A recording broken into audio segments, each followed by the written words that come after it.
ಹುಡುಕಾಟ ಪ್ರಾರಂಭಿಸಿದ್ದು within 2 hours ಒಳಗಡೆನೆ ಸೌಜನ್ಯ ಸಿಗ್ತಾಳೆ, ಆದ್ರೆ ಶವ ಆಗಿ. ಅವಳ ಕೈಗಳನ್ನ ಅವಳದೇ ದುಪಟ್ಟ ಅಂಡ್ ID ಕಾರ್ಡ್ ಇಂದ ಮರಕ್ಕೆ ಕಟ್ಟಿರ್ತಾರೆ. And most brutal part is ಅವಳ ಯೋನಿ, ಅವಳ ಏನಿತ್ತ ಅದ್ರ ಒಳಗಡೆ 6 ಇಂಚ್ ಮಣ್ಣು ತುಂಬಿರ್ತಾರೆ. ಓ ಬಿಡಪ್ಪ, ನಮ್ ಪೊಲೀಸ್ ಅವ್ರಿಗೆ ತಮ್ಮ ಡ್ಯೂಟಿ ಮೇಲೆ ಎಷ್ಟೊಂದು ನಿಷ್ಠೆ ಇದೆ, ಒಂದೇ ದಿನದಲ್ಲಿ ಆರೋಪಿನ ಹಿಡಿದ್ಬಿಟ್ರಲ್ಲ ಅಂತ ಪೊಲೀಸ್ ಅವ್ರ ಮೇಲೆ ಫುಲ್ ಒಂಥರ ಹೊಗಳ್ತಾ ಇರ್ತಾರೆ. ಆದ್ರೆ ಪಾಪ ಜನರಿಗೆ ಎಲ್ಲಿ ಗೊತ್ತಿತ್ತು ಈ ಕೇಸ್ ನ ರಿಯಲ್ ಆರೋಪಿ ಬೇರೆ ಯಾರೋ ಇದಾರೆ, ಪೊಲೀಸ್ ಅವರೇ ಈ ಕೇಸ್ ನ ಮಿಸ್ಲೀಡ್ ಮಾಡೋದಕ್ಕೆ ಸುಮ್ನೆ ಸಂತೋಷ್ನ ಅರೆಸ್ಟ್ ಮಾಡಿದ್ದಾರೆ ಅಂತ. ಪೊಲೀಸ್ ಅವರು ಈ ಕೇಸ್ ಅಲ್ಲಿ ಕರಪ್ಟ್ ಆಗಿದ್ದಾರೆ, ಪೊಲೀಸ್ ಅವರೇ ಸತ್ಯ ಮುಚ್ಚಿಡ್ಲಿಕ್ಕೆ ಟ್ರೈ ಮಾಡ್ತಿದ್ದಾರೆ. ಹಾಗಾಗಿ ಈ ಕೇಸ್ ನ ಇನ್ಮುಂದೆ ಪೊಲೀಸ್ ಅವರಲ್ಲದೆ CBI ಅವರು ಇನ್ವೆಸ್ಟಿಗೇಷನ್ ಮಾಡಬೇಕು, ಈ ಕೇಸ್ ನ CBI ಒಪ್ಸಿ ಅಂತ ಅಗೇನ್ ಪ್ರೊಟೆಸ್ಟ್ ಗಳು ಸ್ಟಾರ್ಟ್ ಆಗ್ತವೆ. ಸೌಜನ್ಯ ಕೇಸ್ ಒಂದೇ ಅಲ್ಲ, ನಾರಾಯಣ ಹಾಗೂ ಯಮುನಾ ಕೇಸಲ್ಲೂ, ವೇದವಲ್ಲಿ ಕೇಸಲ್ಲೂ, ಆ ಬ್ಯಾಂಕ್ ಮ್ಯಾನೇಜರ್ ನ ಕೇಸಲ್ಲೂ ಹಾಗೂ ಪದ್ಮಲತಾ ಕೇಸಲ್ಲೂ ಸೀದಾ ಡೈರೆಕ್ಟ್ ಡೌಟ್ ಬರೋದೆ ಊರಿನ ಗೌಡ್ರ ಮೇಲೆ. ಸೌಜನ್ಯ ಕೇಸ್ ಬಿಟ್ಟು ಆ ಇನ್ನೊಂದು ಕೇಸ್ ಯಾವುದು, ಅದಕ್ಕೂ ಸಂತೋಷ್ಗೂ ಏನ್ ಸಂಬಂಧ, ಅದ್ರಲ್ಲಿ ಯಾಕೆ ಸಂತೋಷ್ನ ಪೊಲೀಸ್ ಅವರು ಫಿಟ್ ಮಾಡಿದ್ರು ಅಂತ ಪ್ರತಿಯೊಂದು ಹೇಳ್ತೀನಿ.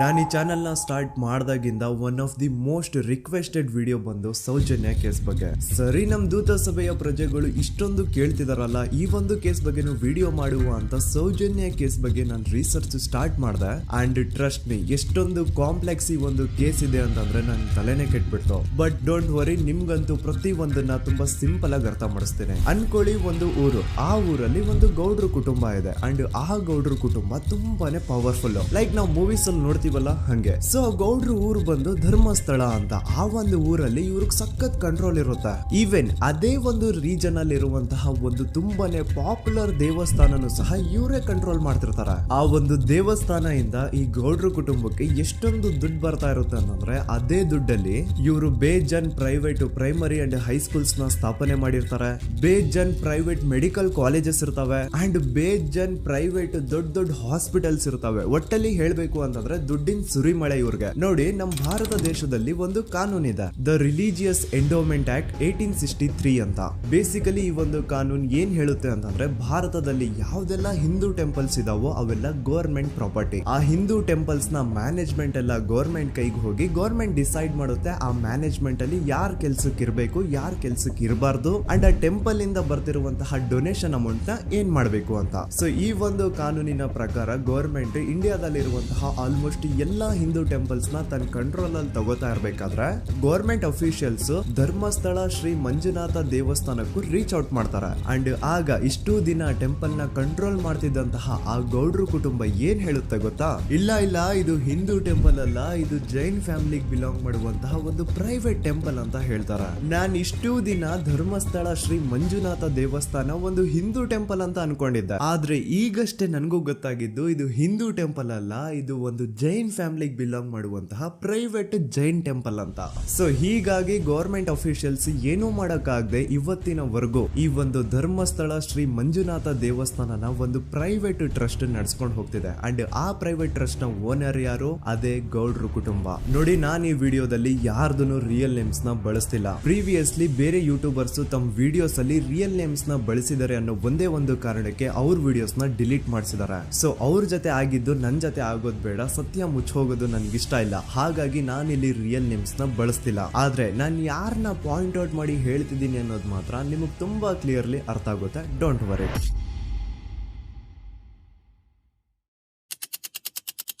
ದಿನಾಂಕ 9/10/2012. A very normal day for everyone except Soujanya. Dharmasthala ಹತ್ರ ಇರುವಂತಹ ಪಂಗಳ್ ಅನ್ನೋ ಒಂದು ಸಣ್ಣ ಹಳ್ಳಿಗೆ ಬಿಲಾಂಗ್ ಮಾಡುವಂತಹ ಸೌಜನ್ಯ ತುಂಬಾನೇ ಒಳ್ಳೆ ಹುಡುಗಿ. SDM ಕಾಲೇಜ್ ಆಫ್ ಉಜ್ರಿಯಲ್ಲಿ 2nd PUC ಓದ್ತಿದ್ದಂತಹ ಇವಳು ತುಂಬಾನೇ ಬ್ರೈಟ್ ಸ್ಟೂಡೆಂಟ್ ಕೂಡ. ಸೊ ಒಂದು ದಿನ ಅಂದ್ರೆ 9 ಅಕ್ಟೋಬರ್ 2012 ಬೆಳಿಗ್ಗೆ 7:30-8 ಗಂಟೆ ಹಾಗೆ ಆಸ್ ಯೂಶುವಲ್ ತನ್ನ ಕಾಲೇಜ್ ಹೋಗೋದಕ್ಕೆ ರೆಡಿ ಆಗ್ತಿರ್ತಾಳೆ. ಅವತ್ತು ಮಂಗಳವಾರದ ದಿನ ಅಂಡ್ ಅವತ್ತು ಲೋಕಲ್ ಫೆಸ್ಟಿವಲ್ ಬೇರೆ ಇರುತ್ತೆ, ಹೊಸ ಅಕ್ಕಿ ಅಂತ. ಈ ಒಂದು ಲೋಕಲ್ ಫೆಸ್ಟಿವಲ್ ದಿನ ಮನೆ ಒಳಗಡೆ ಏನೇ ಅಡುಗೆ ಮಾಡಿದ್ರು ಹೊಸ ಅಕ್ಕಿನೇ ಬಳಸಬೇಕು. ಸೊ ಹೊಸ ಅಕ್ಕಿ ತಂದು ಬ್ರೇಕ್ಫಾಸ್ಟ್ ನ ರೆಡಿ ಮಾಡೋಷ್ಟ್ರಲ್ಲಿ ಸೌಜನ್ಯ ಅವ್ರ ತಾಯಿ ತುಂಬಾ ಲೇಟ್ ಮಾಡ್ತಾರೆ. ಸೊ ಕಾಲೇಜ್ಗೆ ಲೇಟ್ ಆಗ್ತಿದೆ ಅಂತ ಈ ಸೌಜನ್ಯ ಟಿಫಿನ್ ಸಹ ಮಾಡದೆ ಹಾಗೆ ಹೋಗ್ತಾಳೆ. ಅವಳ ತಲೆಯಲ್ಲಿ ಏನಿತ್ತು ಅಂತಂದ್ರೆ, ಹೆಂಗೋ ಇವತ್ತು ಲೋಕಲ್ ಫೆಸ್ಟಿವಲ್ ಬೇರೆ ಇದೆ, ಹಾಗಾಗಿ ಮೇ ಬಿ ಕಾಲೇಜು ಬೇಗ ಬಿಡ್ಬೋದು, ಸೊ ಮಧ್ಯಾಹ್ನ ಡೈರೆಕ್ಟ್ ಮನೆಗೆ ಬಂದು ಊಟ ಬಿಡುವ ಅಂತ ಅವಳು ಅನ್ಕೊಂಡಿರ್ತಾಳೆ. ಆದ್ರೆ ಕಾಲೇಜ್ ಹೋಗಾದ್ಮೇಲೆ ಗೊತ್ತಾಗುತ್ತೆ ಅವತ್ತು ಅವಳಿಗೆ ಸ್ಪೆಷಲ್ ಕ್ಲಾಸಸ್ ಬೇರೆ ಇದೆ ಅಂತ. ಸೌಜನ್ಯ ಬ್ರೇಕ್ಫಾಸ್ಟ್ ಕೂಡ ಮಾಡಿರಲ್ಲ ಅಂಡ್ ಲಂಚ್ ಬಾಕ್ಸ್ ಕೂಡ ತಂದಿರಲ್ಲ. ಹಾಗಾಗಿ ಲಂಚ್ ಟೈಮ್ ಅಲ್ಲಿ ಸೌಜನ್ಯನ ಒಬ್ಳು ಫ್ರೆಂಡ್ ಜಾನ್ವಿ ತಾನ್ ತಂದಿರುವಂತಹ ಲಂಚ್ ಬಾಕ್ಸ್ ಅಲ್ಲಿ ಒಂದಿಷ್ಟು ಲಂಚ್ ನ ಆಫರ್ ಮಾಡ್ತಾಳೆ. ಆದ್ರೆ ಸೌಜನ್ಯ ಪರವಾಗಿಲ್ಲ ನೀನ್ ತಿನ್ನು, ನಾನ್ ಮನೆಗೆ ಹೋಗ್ಬಿಟ್ಟು ಊಟ ಮಾಡ್ಕೊಂತೀನಿ ಅಂತ ಹೇಳ್ತಾಳೆ. ಸುಮಾರು ಮಧ್ಯಾಹ್ನದ 3:45ಕ್ಕೆ ಕಾಲೇಜ್ ಬಿಡುತ್ತೆ. ಸೌಜನ್ಯ ಕಾಲೇಜ್ ಇಂದ ಬಸ್ ಅಲ್ಲಿ ಬಂದು ನೇತ್ರಾವತಿ ಬಸ್ ಸ್ಟಾಪ್ ಹತ್ರ ಇಳ್ಕೋತಾಳೆ. ಅವಳ ಜೊತೆ ಅವಳ ಕ್ಲಾಸ್ ಮೇಟ್ಸ್ ಅಂಡ್ ಫ್ರೆಂಡ್ಸ್ ಎಲ್ಲ ಇರ್ತಾರೆ. ಸೊ ಅವ್ರಿಗೆಲ್ಲ ಬಾಯ್ ಹೇಳ್ಬಿಟ್ಟು ಸೌಜನ್ಯ ತನ್ನ ಮನೆ ಕಡೆಗೆ ಹೊರಡ್ತಾಳೆ. ನೇತ್ರಾವತಿ ಬಸ್ ಸ್ಟಾಪ್ ಇಂದ ಸೌಜನ್ಯ ಮನೆಗೆ 20 ಮಿನಿಟ್ಸ್ ನ ವಾಕ್ ಇರುತ್ತೆ. ಮ್ಯಾಕ್ಸ್ ಟು ಮ್ಯಾಕ್ಸ್ 30 ಮಿನಿಟ್ ಹಿಡಿಬಹುದು. ಸೊ ಸೌಜನ್ಯ ನಡ್ಕೊಂಡು ಮನೆ ಕಡೆಗೆ ಹೋಗ್ತಾ ಇರ್ತಾಳೆ. ಒಂದ್ ಸ್ವಲ್ಪ ದೂರದಲ್ಲಿ ಪ್ರಕೃತಿ ಹಾಸ್ಪಿಟಲ್ ಅಂತ ಒಂದಿರುತ್ತೆ. ಅಲ್ಲಿನ ಸೆಕ್ಯೂರಿಟಿ ಗಾರ್ಡ್ ಸೌಜನ್ಯ ನಡ್ಕೊಂಡು ಹೋಗ್ತಾ ಇರೋದನ್ನ ನೋಡ್ತಾನೆ ಕೂಡ.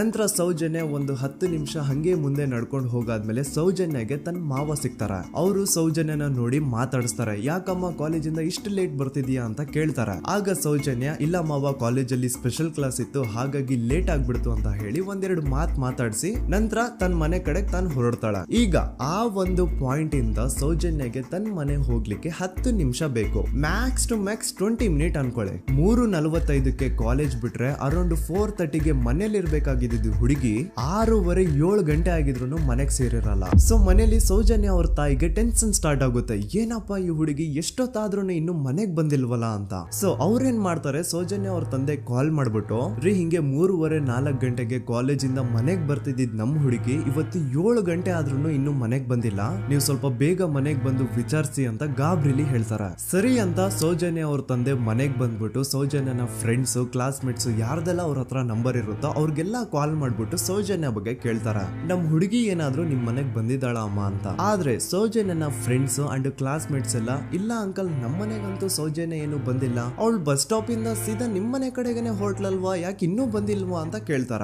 ಆಗ ಸೌಜನ್ಯ ಅವ್ರ ತಂದೆ ಇಲ್ಲಮ್ಮ ಬಂದಿಲ್ಲ ಹಾಗಾಗಿನೇ ಕಾಲ್ ಮಾಡಿರೋದು ಅಂತ ಹೇಳಿ ಕಾಲ್ ಕಟ್ ಮಾಡ್ತಾರ. ದೆನ್ ಸೌಜನ್ಯ ಅವ್ರ ತಂದೆ ಸೌಜನ್ಯ ಅವ್ರ ಮಾವ ಕಾಲ್ ಮಾಡ್ತಾರ. ಅಳಿಯ ಎಲ್ಲಿದ್ಯಾ, ನನ್ ಮಗಳು ಇನ್ನು ಮನೆಗ್ ಬಂದಿಲ್ಲ, ನೀನೇನಾದ್ರೂ ಅವಳನ್ನ ನೋಡ್ದ ಅಂತ ಕೇಳ್ತಾರ. ಆ ಕಡೆಯಿಂದ ಅವರು ಸೌಜನ್ಯನ ಮಾವ ಹೇಳ್ತಾರೆ, ಹ್ಞೂ ನಾನ್ ನೋಡ್ದೆ, 4:15 ಹಾಗೆ ಆ ಹುಡುಗಿ ಕಾಲೇಜಿಂದ ಬರ್ಬೇಕಾದ್ರೆ ನನಗ್ ಕಾಣಿಸಿದ್ಲು, ನಾನ್ ಸ್ವಲ್ಪ ಮಾತಾಡ್ದೆ ಅವಳ ಹತ್ರ, ಅದಾದ್ಮೇಲೆ ಅವಳು ಮನೆ ಕಡೆ ಹೋದ್ಲಲ್ಲ, ಯಾಕೆ ಇನ್ನೂ ಬಂದಿಲ್ವಾ ಅಂತ ಅವರೇ ಉಲ್ಟಾ ಕ್ವಶನ್ ಕೇಳ್ತಾರ. ಈ ಕಡೆ ಸೌಜನ್ಯ ಅವ್ರ ತಂದೆ ಇಲ್ಲ 7 ಗಂಟೆ ಆದ್ರೂ ಮಗು ಇನ್ನು ಮನೆಗ್ ಬಂದಿಲ್ಲ, ನಮ್ಗೆ ಯಾಕೋ ತುಂಬಾ ಗಾಬರಿ ಆಗ್ತಿದೆ, ನೀನೊಂದ್ ಕೆಲ್ಸ ಮಾಡು, ನಮ್ಮವ್ರನ್ನೆಲ್ಲ ಸೇರ್ಸು, ಎಲ್ರೂ ಸೇರಿ ಹುಡುಕುವ ಅವಳನ್ನ ಅಂತ ಸುಮಾರು ರಾತ್ರಿ 7 ಗಂಟೆಯಿಂದ ಹಿಡಿದು 11 ಗಂಟೆವರೆಗೂ ಸೌಜನ್ಯನ ಮನೆಯವರು ಅಂಡ್ ಊರಿನ ಜನ 200-300 ಜನ ಸೇರ್ಕೊಂಡು ಸೌಜನ್ಯನ ಹುಡುಕ್ತಾರೆ. ಆದ್ರೆ ಸೌಜನ್ಯನ ಒಂದು ಸುಳಿವು ಸಿಗಲ್ಲ. ಸೊ ಕೊನೆಗೆ ಸಹಾಯ ಕೇಳ್ತಾ ರಾತ್ರಿ 11 ಗಂಟೆ ಹಾಗೆ ಸೌಜನ್ಯನ ತಂದೆ ತಾಯಿ ಅಂಡ್ ಊರಿನ ಜನ ಎಲ್ಲ ಬೆಳ್ತಂಗಡಿ ಪೊಲೀಸ್ ಸ್ಟೇಷನ್ ಹತ್ರ ಹೋಗ್ತಾರ. ಅಲ್ಲಿ ಪೊಲೀಸ್ ಅವ್ರ ಹತ್ರ ಕಾಲೇಜ್ ಹೋಗಿದ್ ನಮ್ ಹುಡುಗಿ ಇಷ್ಟೊತ್ತಾದ್ರೂ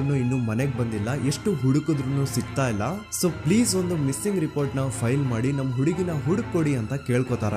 ಆದ್ರೆ ಪೊಲೀಸ್ ಅವರು ಒಪ್ಪಲ್ಲ. ಇಲ್ಲ ಯಾವುದೇ ಪರ್ಸನ್ ಮಿಸ್ಸಿಂಗ್ ಆದ್ರೆ ಆಫ್ಟರ್ 24 ಅವರ್ಸ್ ಆದ್ಮೇಲೆ ರಿಪೋರ್ಟ್ ಫೈಲ್ ಮಾಡಕ್ಕಾಗೋದು. ಸೊ ನೀವ್ ಒಂದ್ ಕೆಲ್ಸ ಮಾಡಿ, ಈಗ ಮನೆಗ್ ಹೋಗಿ ನಾಳೆ ಬೆಳಿಗ್ಗೆವರೆಗೂ ನೋಡಿ, ನಾಳೆ ಬೆಳಿಗ್ಗೆವರೆಗೂ ನಿಮ್ ಮಗಳು ನಿಮ್ ಮನೆಗ್ ಬಂದಿಲ್ಲ ಅಂತಂದ್ರೆ ಆಗ ಬಂದ್ಬಿಟ್ಟು ಮಿಸ್ಸಿಂಗ್ ರಿಪೋರ್ಟ್ ನ ಫೈಲ್ ಮಾಡಿಸಿ ಅಂತ ಹೇಳಿ ಕಳಿಸ್ತಾರ.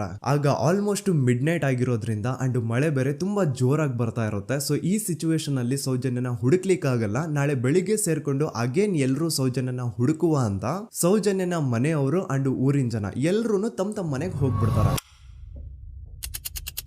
ನೆಕ್ಸ್ಟ್ ದಿನ ಅಂದ್ರೆ 10 ಅಕ್ಟೋಬರ್ 2012 ಬುಧವಾರದ ದಿನ ಬೆಳಿಗ್ಗೆ 10 ಗಂಟೆ ಹಾಗೆ ಸೌಜನ್ಯನ ಮನೆಯವರು ಅಂಡ್ ಊರಿನ 200-300 ಜನ ಸೇರ್ಕೊಂಡು ಅಗೇನ್ ಸೌಜನ್ಯಗೋಸ್ಕರ ಹುಡುಕಾಟ ಸ್ಟಾರ್ಟ್ ಮಾಡ್ತಾರ. ಹುಡುಕಾಟ ಪ್ರಾರಂಭಿಸಿದ್ದು ವಿತಿನ್ 2 ಅವರ್ಸ್ ಒಳಗಡೆನೆ ಸೌಜನ್ಯ ಸಿಗ್ತಾಳೆ. ಆದ್ರೆ ಶವ ಆಗಿ ಆ 200-300 ಊರಿನ ಜನ ಎಲ್ಲ ಸೇರ್ಕೊಂಡು ಏನ್ ಸೌಜನ್ಯನ ಹುಡುಕ್ತಾ ಇದ್ರು ಅದರಲ್ಲಿ ಯಾರೋ ಒಬ್ರಿಗೆ ಸೌಜನ್ಯನ ಮನೆಯಿಂದ ಕೇವಲ 10 ನಿಮಿಷ ದೂರದಲ್ಲಿರುವಂತಹ ಒಂದು ಹಳ್ಳನ ದಡದಲ್ಲಿ ಸೌಜನ್ಯನ ಮೃತದೇಹ ಸಿಗುತ್ತಾ. ಈಗ ಸತ್ತಿರುವಂತಹ ಸೌಜನ್ಯನ ಡೆಡ್ ಬಾಡಿ ಯಾವ ಒಂದು ಕಂಡೀಷನ್ ಅಲ್ಲಿ ಇತ್ತು ಅಂತ ಹೇಳ್ತೀನಿ, ಸ್ವಲ್ಪ ಗಮನ ಇಟ್ಟು ಕೇಳಿಸ್ಕೊಳ್ಳಿ. ಅವಳ ಕೈಗಳನ್ನ ಅವಳದೇ ದುಪಟ್ಟ ಅಂಡ್ ID ಕಾರ್ಡ್ ಇಂದ ಮರಕ್ಕೆ ಕಟ್ಟಿರ್ತಾರ. ಅವಳ ಬಾಡಿ ಎಲ್ಲ ನೇಕೆಡ್ ಇರುತ್ತೆ, ಮೈ ಮೇಲೆ ಸರಿಯಾದ ಬಟ್ಟೆ ಇರಲ್ಲ, ಮೈ ಮೇಲೆ ಮಲ್ಟಿಪಲ್ ಕಟ್ ಮಾರ್ಕ್ಸ್ ಇರುತ್ತೆ, ತುಂಬಾ ಜೋರಾಗಿ ಹೊಡೆದಿರುವಂತಹ ಗಾಯಗಳು ಮೈ ಮೇಲೆ ಎದ್ದು ಕಾಣಿಸ್ತಿರ್ತವೆ. ಅವಳ ರಿಪ್ಸ್ ಎದೆ ಭಾಗದ ಮೂಳೆಗಳೆಲ್ಲ ಮುರಿದು ಹೋಗ್ಬಿಟ್ಟಿರ್ತವೆ. And most brutal part is ಅವಳ ಯೋನಿ, ಅವಳ ಏನಿತ್ತು ಅದ್ರ ಒಳಗಡೆ 6 ಇಂಚ್ ಮಣ್ಣು ತುಂಬಿರ್ತಾರೆ. ಆ ಬಾಡಿ ಕಂಡೀಷನ್ ನ ನೋಡಿದಾದ್ಮೇಲೆ ಒಂದಂತೂ ತುಂಬಾ ಕ್ಲಿಯರ್ ಆಗಿ ಅರ್ಥ ಆಗುತ್ತೆ, ಅವಳನ್ನ ಯಾರೋ ತುಂಬಾ ಫೋರ್ಸ್ಫುಲಿ ಮಾಡಿ ನಂತರ ನಿರ್ದಯವಾಗಿ ಸಾಯಿಸಿದ್ದಾರೆ ಅಂತ. ಇಲ್ಲಿ ಕ್ರಿಮಿನಲ್ಸ್ ನ ಬುದ್ಧಿವಂತಿಕೆ ನೋಡಿ ಪೊಲೀಸ್ ಅವ್ರಿಗೆ ಏನೂ ಸುಳಿವು ಸಿಗ್ಬಾರ್ದು ಅಂತ ಅವಳ ಯೋನಿ ಒಳಗಡೆ 6 ಇಂಚ್ ಅಷ್ಟು ಮಣ್ಣು ತುಂಬ ಹೋಗಿರ್ತಾರೆ. ಸೊ ದೆನ್ ಪೊಲೀಸ್ ಅವ್ರಿಗೆ ವಿಷಯ ಗೊತ್ತಾಗುತ್ತೆ. ಅವರು ಸ್ಪಾಟ್ ಗೆ ಬಂದು ಸೌಜನ್ಯನ ಬಾಡಿನ ರಿಕವರ್ ಮಾಡಿ ಆ ಒಂದು ಸ್ಪಾಟ್ ನ ಕಂಪ್ಲೀಟ್ ಸೀಸ್ ಮಾಡ್ತಾರ. ಒಬ್ಳು ಸಾಮಾನ್ಯ ಮಿಡಲ್ ಕ್ಲಾಸ್ ಹುಡುಗಿ, ಒಬ್ಳು ವೆರಿ ಬ್ರೈಟ್ ಸ್ಟೂಡೆಂಟ್ ನ ಈ ಮಟ್ಟಿಗೆ ಇಷ್ಟು ನಿರ್ದಯವಾಗಿ ಸಾಯಿಸಿರೋದು ಯಾರು?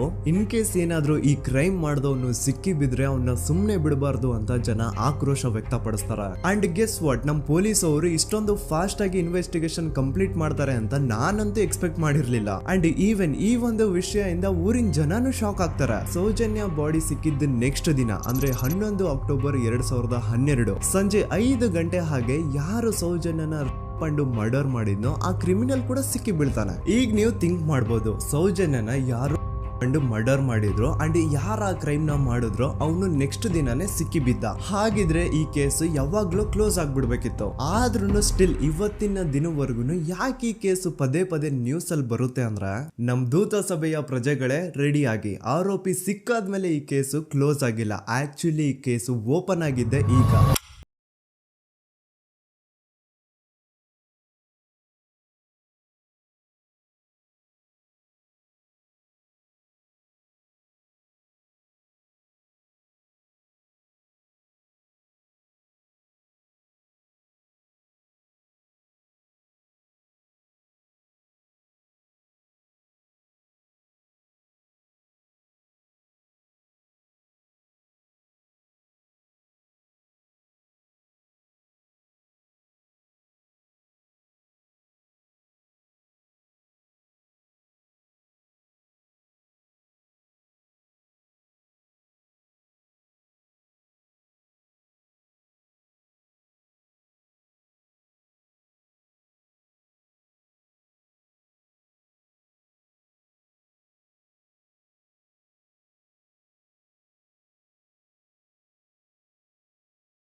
ತೆಗೆದು ಅವನ್ನ ಅವಾಚ್ಯ ಶಬ್ದಗಳಿಂದ ಬೈದು ಅವನ್ನ ಹೊಡೆದು, ಅಷ್ಟೇ ಸಾಲದೆ ಆ 5 ಜನ ಸಂತೋಷ್ ರಾವ್ನ ಪೊಲೀಸ್ ಸ್ಟೇಷನ್ಗೆ ಎಳ್ಕೊಂಡ್ ಬಂದು, ಇವನು ನಾವು ಬಾಹುಬಲಿ ಬೆಟ್ಟಕ್ಕೆ ಅಂತ ಹೋಗಿದ್ರೆ ಅಲ್ಲಿ ನಮ್ಮ ಮೇಲೆ ಅಟ್ಯಾಕ್ ಮಾಡ್ದ, ಇವ್ನು ನೋಡ್ಲಿಕ್ಕೂ ಸಹ ಒಳ್ಳೆ ಸೈಕೋ ಕಿಲ್ಲರ್ ಇದ್ದಂಗಿದಾನೆ, ನಮ್ಗೆ ಯಾಕೋ ನಿನ್ನೆ ನಮ್ಮೂರಲ್ಲಿ ನಡೆದಿರುವಂತಹ ಘಟನೆ ಆ ಸೌಜನ್ಯನ ಮರ್ಡರ್ ಇವನೇ ಮಾಡಿದಾನೆ ಅಂತ ಡೌಟ್ ಬರ್ತಿದೆ ಅಂತ ಆ 5 ಜನ ಕಿಡಿಗೇಡಿಗಳು ಸಂತೋಷ್ ರಾವ್ನ ಪೊಲೀಸ್ ಅವ್ರ ಹತ್ರ ಹಾಕೊಡ್ತಾರ. ಅಂಡ್ ಪೊಲೀಸ್ ಅವರು ಕೂಡ ಎಂತವ್ರು ನೋಡಿ, ಯಾರೋ 5 ಜನ ಕಿಡಿಗೇಡಿಗಳು ಬಂದು ಇವನೇ ಕೊಲೆ ಮಾಡಿದಾನೆ ಅಂತ ಹೇಳಿದ ತಕ್ಷಣ ಹಿಂದೆ ಮುಂದೆ ಕ್ರಾಸ್ ಚೆಕ್ ಮಾಡದೆ ಸಂತೋಷ್ ರಾವ್ನ ಅರೆಸ್ಟ್ ಮಾಡಿ ಸೌಜನ್ಯ ಕೇಸ್ ನ ಆರೋಪಿ ಸಿಕ್ಕಿದಾನೆ ಅಂತ ಎಲ್ಲಾ ಕಡೆ ಘೋಷಣೆ ಮಾಡ್ಬಿಡ್ತಾರ. ಜನರಿಗೆ ಈ ಕಡೆ ಒಂಥರ ನೆಮ್ಮದಿ, ಓ ಬಿಡಪ್ಪ, ನಮ್ ಪೊಲೀಸ್ ಅವ್ರಿಗೆ ತಮ್ಮ ಡ್ಯೂಟಿ ಮೇಲೆ ಎಷ್ಟೊಂದು ನಿಷ್ಠೆ ಇದೆ, ಒಂದೇ ದಿನದಲ್ಲಿ ಆರೋಪಿನ ಹಿಡಿದ್ಬಿಟ್ರ ಅಂತ ಪೊಲೀಸ್ ಅವ್ರ ಮೇಲೆ ಫುಲ್ ಒಂಥರ ಹೊಗಳ್ತಾ ಇರ್ತಾರೆ. ಆದ್ರೆ ಪಾಪ ಜನರಿಗೆ ಎಲ್ಲಿ ಗೊತ್ತಿತ್ತು ಈ ಕೇಸ್ ನ ರಿಯಲ್ ಆರೋಪಿ ಬೇರೆ ಯಾರೋ ಇದಾರೆ, ಪೊಲೀಸ್ ಅವರೇ ಈ ಕೇಸ್ ನ ಮಿಸ್ಲೀಡ್ ಮಾಡೋದಕ್ಕೆ ಸುಮ್ನೆ ಸಂತೋಷ್ ನ ಅರೆಸ್ಟ್ ಮಾಡಿದ್ದಾರೆ ಅಂತ. ಸೊ ಸಂತೋಷ್ ರಾವ್ ಒಂದು ಹುಡುಗಿಯ ರೇಪ್ ಅಂಡ್ ಮರ್ಡರ್ ಕೇಸ್ ಅಲ್ಲಿ ಅರೆಸ್ಟ್ ಆಗಿದ್ದಾನೆ ಅನ್ನೋ ವಿಷಯ ಸಂತೋಷ್ ನ ತಾಯಿಗೆ ಗೊತ್ತಾದಾಗ ಅವ್ರ ಪಾಪ ನೋವಲ್ಲಿ ಕೊರ್ಗಿ ಸಾಯ್ತಾರ. ಅಂಡ್ ಇನ್ನು ಅವ್ರ ತಂದೆ ಒಂದು ಕಡೆ ಪಾಪ ಹೆಂಡತಿನ ಕಳ್ಕೊಂಡಿರುವಂತಹ ನೋವು, ಇನ್ನೊಂದು ಕಡೆ ಮಗ ನೋಡಿದ್ರೆ ಯಾವ್ದೋ ಫಾಲ್ಸ್ ಕೇಸ್ ಅಲ್ಲಿ ಅರೆಸ್ಟ್ ಆಗಿದ್ದಾನೆ. ಈ ಕಡೆ ಕೇಸ್ ನ ಇನ್ವೆಸ್ಟಿಗೇಷನ್ ನಡೀತಾ ಇದೆ. ಅಂಡ್ ಇಲ್ಲಿ ನಾನು PSI ಯೋಗೇಶ್ ಅವ್ರ ಬಗ್ಗೆ ಅಂತೂ ಮೆನ್ಷನ್ ಮಾಡ್ಲೇಬೇಕು. ಈ ಪೊಲೀಸ್ ಆಫೀಸರು ಗೊತ್ತಿದ್ದು ಈ ತಪ್ಪನ ಮಾಡಿದ್ರು ಅಥವಾ ಗೊತ್ತಿಲ್ದೇನೆ ಈ ತಪ್ಪನ ಮಾಡಿದ್ರು ನನ್ಗಂತೂ ಗೊತ್ತಿಲ್ಲ. ಸೊ ಇವ್ರು ಏನ್ ಮಾಡ್ತಾರೆ ಅಂತಂದ್ರೆ, ಸೌಜನ್ಯನ ಬಾಡಿನ ಪೋಸ್ಟ್ ಮಾರ್ಟಮ್ ಗೆ ಕಳಿಸಿದಾಗ ಡಾಕ್ಟರ್ಸ್ ಹಂಗೋ ಹಿಂಗೋ ಮಾಡಿ ಇಂದ ಕೆಲವೊಂದು ಸ್ಪರ್ಮ್ ನ ಸ್ಯಾಂಪಲ್ಸ್ ಕಲೆಕ್ಟ್ ಮಾಡ್ತಾರೆ. ಅದನ್ನ ಅವರು PSI ಯೋಗೇಶ್ ಗೆ ಕೊಟ್ಟು ಇದನ್ನ ವಿತಿನ್ 72 ಅವರ್ಸ್ ಒಳಗಡೆ ಇನ್ನೊಂದು ಲ್ಯಾಬ್ ಗೆ ಸಬ್ಮಿಟ್ ಮಾಡಿ ಅಂತ ತುಂಬಾ ಕ್ಲಿಯರ್ ಆಗಿ ಹೇಳ್ತಾರೆ. ಆದ್ರೆ PSI ಯೋಗೇಶ್ ಆ ಸ್ಪರ್ಮ್ ಸ್ಯಾಂಪಲ್ಸ್ ನ ವಿತಿನ್ 72 ಅವರ್ಸ್ ಒಳಗಡೆ ಲ್ಯಾಬ್ ಕಳ್ಸೋದಿರ್ಲಿ, ಅದನ್ನ 12 ದಿನ ಆದ್ಮೇಲೆ ಲ್ಯಾಬ್ ಕಳಿಸ್ತಾರೆ. ಅಷ್ಟೊತ್ತಿಗೆ ಆಲ್ರೆಡಿ ಆ ಸ್ಪರ್ಮ್ ಸ್ಯಾಂಪಲ್ಸ್ ಗೆಲ್ಲ ಫಂಗಸ್ ಹಿಡಿದು ಅದು ಅನ್ಫಿಟ್ ಫಾರ್ ಟೆಸ್ಟಿಂಗ್ ಅಂತ ಬರುತ್ತೆ. ಈಗ ನೀವೇ ಹೇಳಿ, ಎಂತ ಡಂಬೆಸ್ಟ್ ಪರ್ಸನ್ ಪೊಲೀಸ್ ಆಫೀಸರ್ ಆಗಿದ್ರು ಅವನ ಹತ್ರ ಒಂದು ಮರ್ಡರ್ ಕೇಸ್ ಬಂದಾಗ ಅವನ ಹತ್ರ ಇರೋ ಮೇನ್ ಸಾಕ್ಷಿನೇ, ಮೇನ್ ಎವಿಡೆನ್ಸ್ ಆ ಹುಡುಗಿಯ ಕಲೆಕ್ಟ್ ಆಗುವಂತಹ ಸ್ಪರ್ಮ್ ಸ್ಯಾಂಪಲ್ಸ್. ಸೊ ಅದನ್ನ ಮೊದಲು ಲ್ಯಾಬ್ ಕಳಿಸಿ ಅದನ್ನ ಐಡೆಂಟಿಫೈ ಮಾಡೋದು ಪೊಲೀಸ್ ಅವರ ಫಸ್ಟ್ ಡ್ಯೂಟಿ. ಆದ್ರೆ ಇಲ್ಲಿ PSI ಯೋಗೇಶ್ ಅವರು ಇದನ್ನೇ ಮರ್ತು ಹೋದ್ರು ಅಂತ ನೋಡಿ. ಯಾವುದೇ ಒಂದು ಕೇಸ್ ಅಲ್ಲಿ ಪೊಲೀಸ್ ಅವರು ಆದಷ್ಟು ಎವಿಡೆನ್ಸ್ ನ ಕಲೆಕ್ಟ್ ಮಾಡೋದಕ್ಕೆ ಟ್ರೈ ಮಾಡ್ತಾರೆ.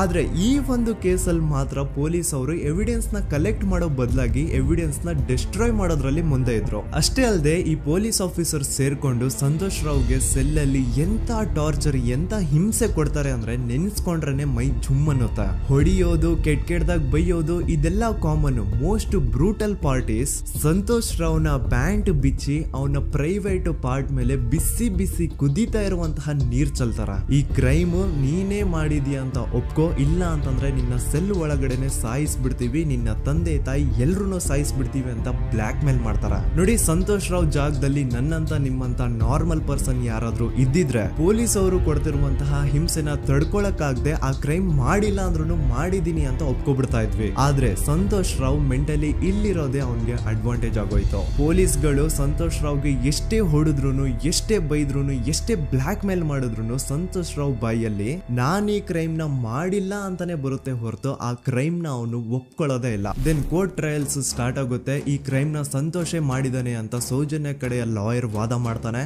ಅದಕ್ಕೆ ಆಪೋಸಿಟ್ ಆಗಿ ಸಂತೋಷ್ ರಾವ್ ಕಡೆಯಿಂದ ಒಬ್ರು ಲಾಯರ್ ಇಲ್ಲ, ಸಂತೋಷ್ ರಾವ್ ಈ ಕ್ರೈಮ್ ನ ಮಾಡ್ಲಿಕ್ಕೆ ಸಾಧ್ಯನೇ ಇಲ್ಲ ಅಂತ ವಾದ ಮಾಡ್ತಿರ್ತಾರೆ. ಅಂಡ್ ಕೋರ್ಟ್ ಇಂದ ಆಚೆಗಡೆ ಸಂತೋಷ್ ರಾವ್ ನ ಅಗೇನ್ಸ್ಟ್ ಸ್ಟೂಡೆಂಟ್ಸ್ ಪ್ರೊಟೆಸ್ಟ್ ನಡೆಯುತ್ತೆ, ಪಬ್ಲಿಕ್ ಪ್ರೊಟೆಸ್ಟ್ ನಡೆಯುತ್ತೆ. ಅರೆಸ್ಟ್ ಆಗಿರುವಂತಹ ಸಂತೋಷ್ ರಾವ್ಗೆ ಗಲ್ಲಿಗೇರಿಸ್ರಿ ಅಂತ ಅವ್ರು ಡಿಮ್ಯಾಂಡ್ ಮಾಡ್ತಿರ್ತಾರೆ. ಸೊ ಹೀಗೆ ಒಂದು 2-3 ವರ್ಷ ಕಳೆದು ಹೋಗುತ್ತೆ. ನಂತರ ಒಂದು ಕೋರ್ಟ್ ಟ್ರಯಲ್ ಅಲ್ಲಿ ಸಂತೋಷ್ ರಾವ್ ಪರವಾಗಿ ಹೋರಾಡ್ತಿದ್ದಂತಹ ಲಾಯರ್ ಯಾಕೆ ಈ ಕೇಸ್ ಅಲ್ಲಿ ಸಂತೋಷ್ ಆರೋಪಿ ಅಲ್ಲ ಅಂತ ಪ್ರೂವ್ ಮಾಡ್ಲಿಕ್ಕೆ ಕೆಲವೊಂದು ಪಾಯಿಂಟ್ಸ್ ನ ಮುಂದೆ ಇಡ್ತಾರೆ. ಅದೇನಂತಂದ್ರೆ, ಮೊದಲನೇದಾಗಿ ಸಂತೋಷ್ ರಾವೇ ಈ ಕ್ರೈಮ್ ನ ಮಾಡಿದಾನೆ ಅಂತ ಒಬ್ರು ಒಂದು ಐ ವಿಟ್ನೆಸ್ ಇರಲ್ಲ. ಇನ್ನೊಂದೇನು ಅಂತಂದ್ರೆ, ಯಾವೊಂದು ಕಂಡೀಷನ್ ಅಲ್ಲಿ, ಯಾವೊಂದು ಬ್ರೂಟಲ್ ಕಂಡೀಷನ್ ಅಲ್ಲಿ ಸೌಜನ್ಯನ ಬಾಡಿ ಸಿಕ್ಕಿತ್ತೋ ಅದನ್ನ ಗಮನದಲ್ಲಿಟ್ಕೊಂಡು ಸ್ವಲ್ಪ ಪ್ರಾಕ್ಟಿಕಲ್ ಆಗಿ ಥಿಂಕ್ ಮಾಡಿದ್ರೆ ಆ ಒಂದು ಭೀಕರ ಕ್ರೈಮ್ ನ ಒಬ್ನೇ ಮಾಡ್ಲಿಕ್ಕೆ ಸಾಧ್ಯನೇ ಇಲ್ಲ. ಇನ್ನೊಂದು ಪಾಯಿಂಟ್ ಏನು ಅಂತಂದ್ರೆ, ಸೌಜನ್ಯನ ಇಂದ ಪೊಲೀಸ್ ಅವ್ರಿಗೆ ಯಾವುದೇ ಸ್ಪರ್ಮ್ ಸ್ಯಾಂಪಲ್ ಸಿಗ್ಬಾರ್ದು ಅಂತ 6 ಇಂಚು ಅಷ್ಟು ಮಣ್ಣು ಹಾಕಿರ್ತಾರ. ಸೊ ಈಗ ನೀವೇ ಹೇಳಿ, ಮೆಂಟಲಿ ಇಲ್ಲಿರುವಂತಹ ಪರ್ಸನ್ಗೆ ಇಷ್ಟೊಂದು ಬುದ್ಧಿವಂತಿಕೆ ಇರುತ್ತಾ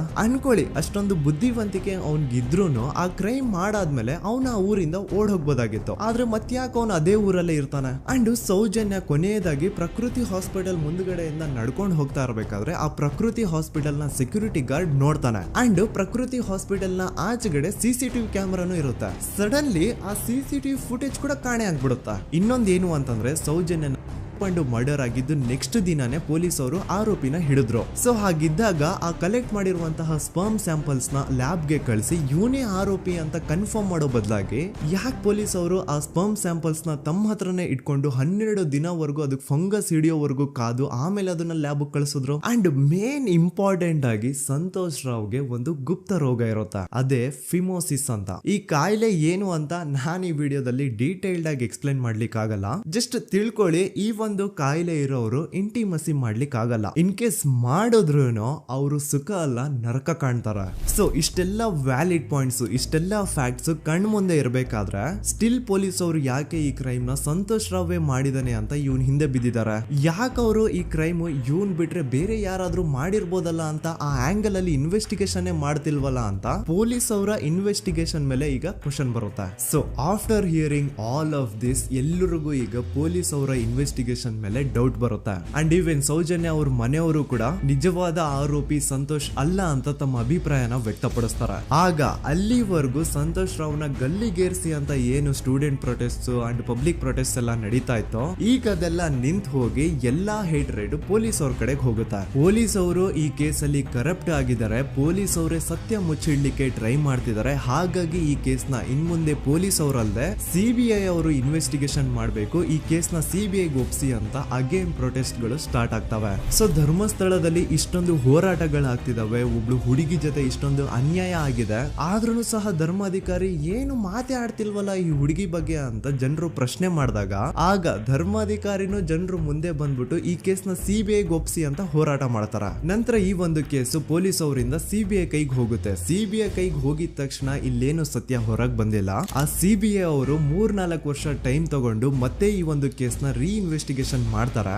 ಆದ್ರೆ ಅಲ್ಲೇನು ಇನ್ವೆಸ್ಟಿಗೇಷನ್ ಮಾಡ್ಲಿಕ್ಕೆ ಉಳ್ದೇ ಇರಲ್ಲ. ಆ ಪೊಲೀಸ್ ಅವರು ಅವ್ರ ಕೈಯಲ್ಲಿ ಈ ಕೇಸು ಇದ್ದಷ್ಟು ದಿನ ಎಷ್ಟಾಗುತ್ತೋ ಅಷ್ಟು ಎವಿಡೆನ್ಸ್ ನ ಡಿಸ್ಟ್ರಾಯ್ ಮಾಡ್ಬಿಟ್ಟಿರ್ತಾರ. ಸೊ ಹಾಗಾಗಿ ಅಲ್ಲಿ ಸಿಬಿಐ ಅವ್ರಿಗೆ ಇನ್ವೆಸ್ಟಿಗೇಷನ್ ಮಾಡ್ಲಿಕ್ಕೆ ಏನ್ ಉಳ್ದೇ ಇರಲ್ಲ. ಆದ್ರೂ ಸ್ಟಿಲ್ ಅವರು 3-4 ಇಯರ್ಸ್ ಟೈಮ್ ತಗೊಂಡು ನಂತರ ಫೈನಲಿ ಒಂದು ರಿಪೋರ್ಟ್ ನ ಕೋರ್ಟ್ ಗೆ ಸಬ್ಮಿಟ್ ಮಾಡ್ತಾರೆ. ಅಂಡ್ ಸಿಬಿಐ ಅವರು ಕೋರ್ಟ್ ಗೆ ಸಬ್ಮಿಟ್ ಮಾಡಿರುವಂತಹ ಆ ಒಂದು ರಿಪೋರ್ಟ್ ಅಲ್ಲಿ ಏನಿತ್ತು ಅಂದ್ರೆ ಸಿಬಿಐ ಇನ್ವೆಸ್ಟಿಗೇಷನ್ ಕನ್ಫರ್ಮ್ಸ್ ದಟ್ ಈ ಒಂದು ಕ್ರೈಮ್ ನ ಸಂತೋಷ್ ರಾವೇ ಮಾಡಿದಾನೆ ಅಂತ.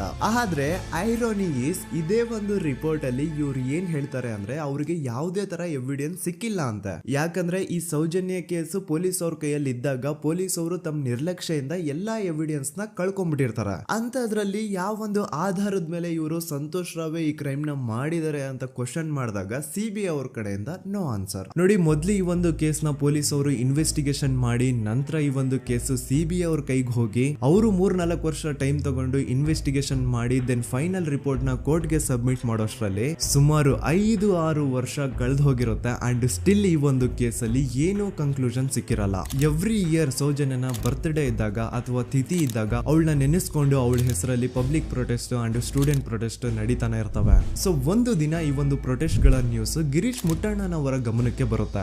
ಯಾರೀ ಗಿರೀಶ್ ಮುಟ್ಟಣ್ಣನವರ ಅಂದ್ರೆ ಇವರು very honest X police man. ನೀವು ನಂಬಲ್ಲ, ಇವ್ರು ಪೊಲೀಸ್ ಆಫೀಸರ್ ಇದ್ದಾಗ ಪಬ್ಲಿಕ್ ಅಲ್ಲಿ ಒಬ್ಬ MLA ಹೊಡೆದಿರ್ತಾರ. ಅಷ್ಟೇ ಅಲ್ಲ, ಪೊಲೀಸ್ ಡಿಪಾರ್ಟ್ಮೆಂಟ್ ಅಲ್ಲಿ ಕರಪ್ಷನ್ ಇದೆ, ಕರಪ್ಷನ್ ಇದ್ದಿದ್ ಕಡೆ ನಾನ್ ಇರಲ್ಲ ಅಂತ ಹೇಳ್ಬಿಟ್ಟು ತಮ್ಮ ಪೊಲೀಸ್ ಡ್ಯೂಟಿನ ಬಿಟ್ಬಿಟ್ಟು ಈಗ ಸಮಾಜದಲ್ಲಿ ಏನೇ ಅನ್ಯಾಯ ಆಗಿದ್ರು ಅದ್ರ ಅಗೇನ್ಸ್ಟ್ ವಾಯ್ಸ್ ರೈಸ್ ಮಾಡ್ತಿದಾರ. ಸೊ ಈ ಗಿರೀಶ್ ಮುಟ್ಟಣ್ಣನವರಿಗೆ ಸೌಜನ್ಯ ಕೇಸ್ ಬಗ್ಗೆ ಗೊತ್ತಾದಾಗ ಅವ್ರಿಗೆ ಈ ಕೇಸು ತುಂಬಾನೇ ಕಾಡುತ್ತೆ.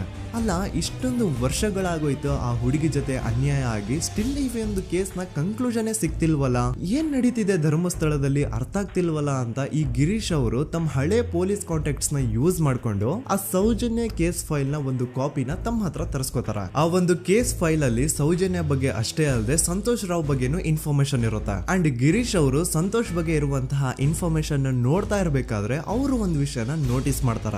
ಅದೇನಂತಂದ್ರೆ ಪೊಲೀಸ್ ಅವರು ಸಂತೋಷ್ ರಾವ್ನ ಬರೀ ಸೌಜನ್ಯ ಕೇಸಲ್ಲಿ ಒಂದೇ ಫಿಟ್ ಮಾಡಿರಲ್ಲ, ಸೌಜನ್ಯ ಸಾಯೋಕ್ಕಿಂತ 20 ದಿನ ಹಿಂದೆ ಧರ್ಮಸ್ಥಳದಲ್ಲೇ ನಡೆದಿರುವಂತಹ ಒಂದು ಕ್ರೈಮ್ ಅಲ್ಲಿನೂ ಸಹ ಸಂತೋಷ್ ರಾವೇ ಆರೋಪಿ ಅಂತ ಮೆನ್ಷನ್ ಮಾಡಿರ್ತಾರ. ಸೊ ಸೌಜನ್ಯ ಕೇಸ್ ಬಿಟ್ಟು ಆ ಇನ್ನೊಂದು ಕೇಸ್ ಯಾವುದು, ಅದಕ್ಕೂ ಸಂತೋಷ್ಗೂ ಏನ್ ಸಂಬಂಧ, ಅದ್ರಲ್ಲಿ ಯಾಕೆ ಸಂತೋಷ್ನ ಪೊಲೀಸ್ ಅವರು ಫಿಟ್ ಮಾಡಿದ್ರು ಅಂತ ಪ್ರತಿಯೊಂದು ಹೇಳ್ತೀನಿ. ಆದ್ರೆ ನಾನಿಲ್ಲಿ ಯಾರ್ದೂ ರಿಯಲ್ ನೇಮ್ಸ್ ನ ಬಳಸಲ್ಲ. ಯಾಕಂದ್ರೆ ಮುಂದೆ ಕೇಸಲ್ಲಿ ತುಂಬಾ ದೊಡ್ಡ ಪವರ್ಫುಲ್ ವ್ಯಕ್ತಿಗಳ ಹೆಸರುಗಳು ಬರ್ತವೆ. ಅಂಡ್ ನನ್ ವಿಡಿಯೋ ಯೂಟ್ಯೂಬ್ ಇಂದ ಡಿಲೀಟ್ ಆಗೋದು ನನ್ಗೆ ಇಷ್ಟ ಇಲ್ಲ. ಹಾಗಾಗಿ ನಾನಿಲ್ಲಿ ಯಾರ್ದೂ ರಿಯಲ್ ನೇಮ್ಸ್ ನ ಬಳಸ್ತಿಲ್ಲ. ಬಟ್ ಯಾರ ಬಗ್ಗೆ ಹೇಳ್ತಿದ್ದೀನಿ ಅಂತ ಒಂದ್ ಸ್ವಲ್ಪ ನೀವೇ ಅರ್ಥ ಮಾಡ್ಕೊಳ್ಳಿ.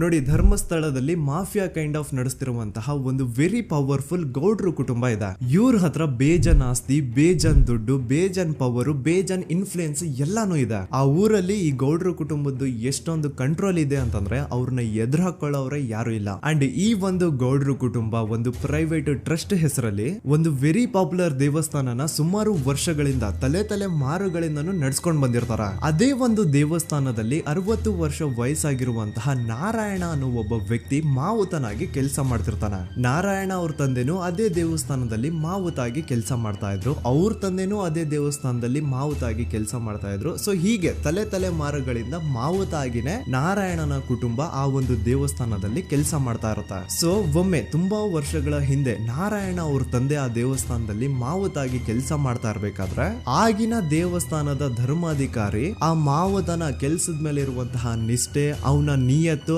ಅಂಡ್ ತಲೆಮಾರುಗಳಿಂದ ಅವರು ದೇವಸ್ಥಾನಕ್ಕೆ ಸಲ್ಲಿಸ್ತಿರುವಂತಹ ಸೇವೆನ ಮೆಚ್ಚಿ ಆ ಧರ್ಮಾಧಿಕಾರಿ ಆ ನಾರಾಯಣ ಅವ್ರ ತಂದೆ ಆ ಮಾವುತನಿಗೆ ಒಂದು ಜಮೀನ ಕೊಡ್ತಾರೆ ಆಸ್ ಎ ಗಿಫ್ಟ್ ಆಗಿ. ಸೊ ಈಗ ಫ್ಲಾಶ್ ಬ್ಯಾಕ್ ಇಂದ ಒಂದ್ ಸ್ವಲ್ಪ ಮುಂದೆ ಬರುವ 2010-11ರಲ್ಲಿ ಯಾವೊಂದು ಜಮೀನ ಆಗಿನ ಧರ್ಮಾಧಿಕಾರಿ ನಾರಾಯಣ ಅವ್ರ ತಂದೆಗೆ ಆಸ್ ಎ ಗಿಫ್ಟ್ ಆಗಿ ಕೊಟ್ಟಿದ್ರು, ಈಗ ನಾರಾಯಣ ಅವ್ರ ತಂದೆ ಸತ್ ಹೋಗಿ ಆ ಒಂದು ಜಮೀನು ನಾರಾಯಣ ಹೆಸರಿಗೆ ಆಗಿರುತ್ತೆ. ಅಂಡ್ ಆಗಷ್ಟೇ ಗೊತ್ತಾಗುತ್ತೆ ಆ ಜಮೀನ ವೆರಿ ಆಪೋಸಿಟ್ ಒಂದು ದೊಡ್ಡ ಹೈವೇ ಬರ್ತಿದೆ ಅಂಡ್ ಅದರಿಂದ ಜಮೀನ ರೇಟು 10 ಪಟ್ಟು ಜಾಸ್ತಿ ಆಗುತ್ತೆ ಅಂತ. ಸೊ ಈ ವಿಷಯ ಗೊತ್ತಾಗಿ ನೋಡಿ, ದಾನ ಮಾಡದಂತಹ ಧರ್ಮಾಧಿಕಾರಿ ಅಂತೂ ಸತ್ ಹೋದ್ರು, ಆದ್ರೆ ಅವ್ರ ಮುಂದಿನ ಪೀಳಿಗೆ ಅವ್ರಿಗೆ ಈ ಜಮೀನ್ ಮೇಲೆ ಕಣ್ಬಿದ್ದು ನಾರಾಯಣ ಅವ್ರ ಹತ್ರ ಆ ಜಾಗನ ವಾಪಸ್ ಕೇಳ್ತಾರ. ಆದ್ರೆ ನಾರಾಯಣ ಕೊಡಲ್ಲ. ಇಲ್ಲ, ನಾನ್ ಯಾಕೆ ಕೊಡ್ಲಿ, ನಮ್ ತಂದೆಯಿಂದ ಸಿಕ್ಕಿರುವಂತಹ ಜಮೀನ್ ಇದು, ನಮ್ ತಂದೆಯ ಕೊನೆ ಗುರುತು ಇದು ನನ್ನ ಹತ್ರ ಇರೋದು, ಸೊ ಇದನ್ನ ನಾನು ಯಾವುದೇ ಕಾರಣಕ್ಕೂ ಬಿಟ್ಕೊಡಲ್ಲ ಅಂತ ಆ ಗೌಡ್ರು ಕುಟುಂಬನ ನಾರಾಯಣ ಎದುರು ಹಾಕೋತಾರ. ಆಗ ಗೌಡ್ರು ಕುಟುಂಬದವ್ರಿಗೆ ಕೋಪ ಬಂದು ಅವ್ರೇನ್ ಮಾಡ್ತಾರೆ ಅಂದ್ರೆ, ನಾರಾಯಣ ಮನೆಗೆ ನೀರಿನ ಸಪ್ಲೈ ಇರುತ್ತಲ್ವಾ ಅದನ್ನ ಬಂದ್ ಮಾಡ್ತಾರ, ಎಲೆಕ್ಟ್ರಿಸಿಟಿ ಸಪ್ಲೈನು ಕಟ್ ಆಫ್ ಮಾಡ್ತಾರ, ಊರಲ್ಲಿರುವಂತಹ ಎಲ್ಲಾ ಚರಂಡಿಗಳನ್ನ ಕ್ಲೀನ್ ಮಾಡಿ ಆ ಕಸ ಏನಿರುತ್ತೋ ಅದನ್ನ ತಂದು ನಾರಾಯಣ ಮನೆ ಮುಂದೆ ಹಾಕ್ತಾರ. ಇಷ್ಟೇ ಅಲ್ಲ, ನಾರಾಯಣ ಅವ್ರ ಹೆಂಡತಿ ಮಕ್ಕಳು ಎಲ್ಲಾದ್ರೂ ಆಚೆ ಹೋಗ್ತಾ ಬರ್ತಾ ಇದ್ರೆ ಅವ್ರನ್ನ ಕೆಟ್ಟದಾಗ ಬೈಯೋದು, ಹೊಡ್ಕೊಳ್ಳೋದು, ಬಡ್ಕೊಳ್ಳೋದೆಲ್ಲ ಮಾಡ್ತಿರ್ತಾರ. ಇಷ್ಟೆಲ್ಲ ಆಗ್ತಾ ಇದ್ರು ಸ್ಟಿಲ್ ನಾರಾಯಣ ಮಾತ್ರ ಆ ಜಾಗನ ಬಿಟ್ಕೊಡಲ್ಲ. ಆ ಜಾಗದ್ಗೋಸ್ಕರ ನೀನ್ ಬೇಕಿದ್ರೆ ಇದನ್ನೆಲ್ಲ ಸಹಿಸ್ಕೊಂಡಿರಪ್ಪ, ನಮ್ ಕೈಲಂತೂ ಆಗಲ್ಲ ಅಂತ ನಾರಾಯಣನ ಹೆಂಡತಿ ಮಕ್ಕಳು ಅವನ್ನ ಬಿಟ್ಟು ಬೇರೆ ಊರಿಗೆ ಹೋಗ್ಬಿಡ್ತಾರ. ಈಗ ಮನೆಯಲ್ಲಿ ನಾರಾಯಣ ಅಂಡ್ 45 ವರ್ಷ ವಯಸ್ಸಿರುವಂತಹ ನಾರಾಯಣ ಅವ್ರ ತಂಗಿ ಯಮುನಾ ಅವ್ರು ಮಾತ್ರ ಇಬ್ರೇ ಇರ್ತಾ ಇದ್ರು. ಸೊ ಒಂದೊಳ್ಳೆ ಅವಕಾಶ ನೋಡ್ಕೊಂಡು 21 ಸೆಪ್ಟೆಂಬರ್ 2012 ಮನೆಯಲ್ಲಿ ನಾರಾಯಣ ಹಾಗೂ ಯಮುನಾ ಇರ್ಬೇಕಾದ್ರೆ ಯಾರೋ ಮನೆ ಒಳಗಡೆ ನುಗ್ಗಿ ನಾರಾಯಣನ್ಗೆ ಹೊಡೆದು ಯಮುನಾಗೂ ಸಹ ಹೊಡೆದು ನಂತರ ಅವಳು ಮಾಡಿ ದೆನ್ ನಾರಾಯಣ ಹಾಗೂ ಯಮುನನ ತಲೆನ ಒಂದು ರುಬ್ಬಗುಂಡಿಂದ ಚಚ್ಚಿ ಸಾಯಿಸ್ಬಿಡ್ತಾರ. ಈ ಕೊಲೆ ಆಗಿದ್ದು ಕಳ್ಳತನಗೋಸ್ಕರ ಅಂತ ಪೊಲೀಸ್ ಅವರು ತಮ್ಮ ರಿಪೋರ್ಟ್ ಅಲ್ಲಿ ಬರೀತಾರ. ಆದ್ರೆ ಪಾಯಿಂಟ್ ಏನ್ ಗೊತ್ತಾ, ಆ ಮನೇಲಿ ಒಂದ್ ಸ್ವಲ್ಪನೂ ಹಣ ಆಗ್ಲಿ ಅಥವಾ ಬಂಗಾರ ಆಗ್ಲಿ ಕಳ್ಳತನ ಆಗಿರಲ್ಲ. ಕಳ್ಳತನ ಆಗಿರೋದು ಕೇವಲ ಆ ಮೇನ್ ರೋಡ್ ಅಲ್ಲಿ ಇದ್ದಂತಹ ಪ್ರಾಪರ್ಟಿ ಪೇಪರ್ಸ್.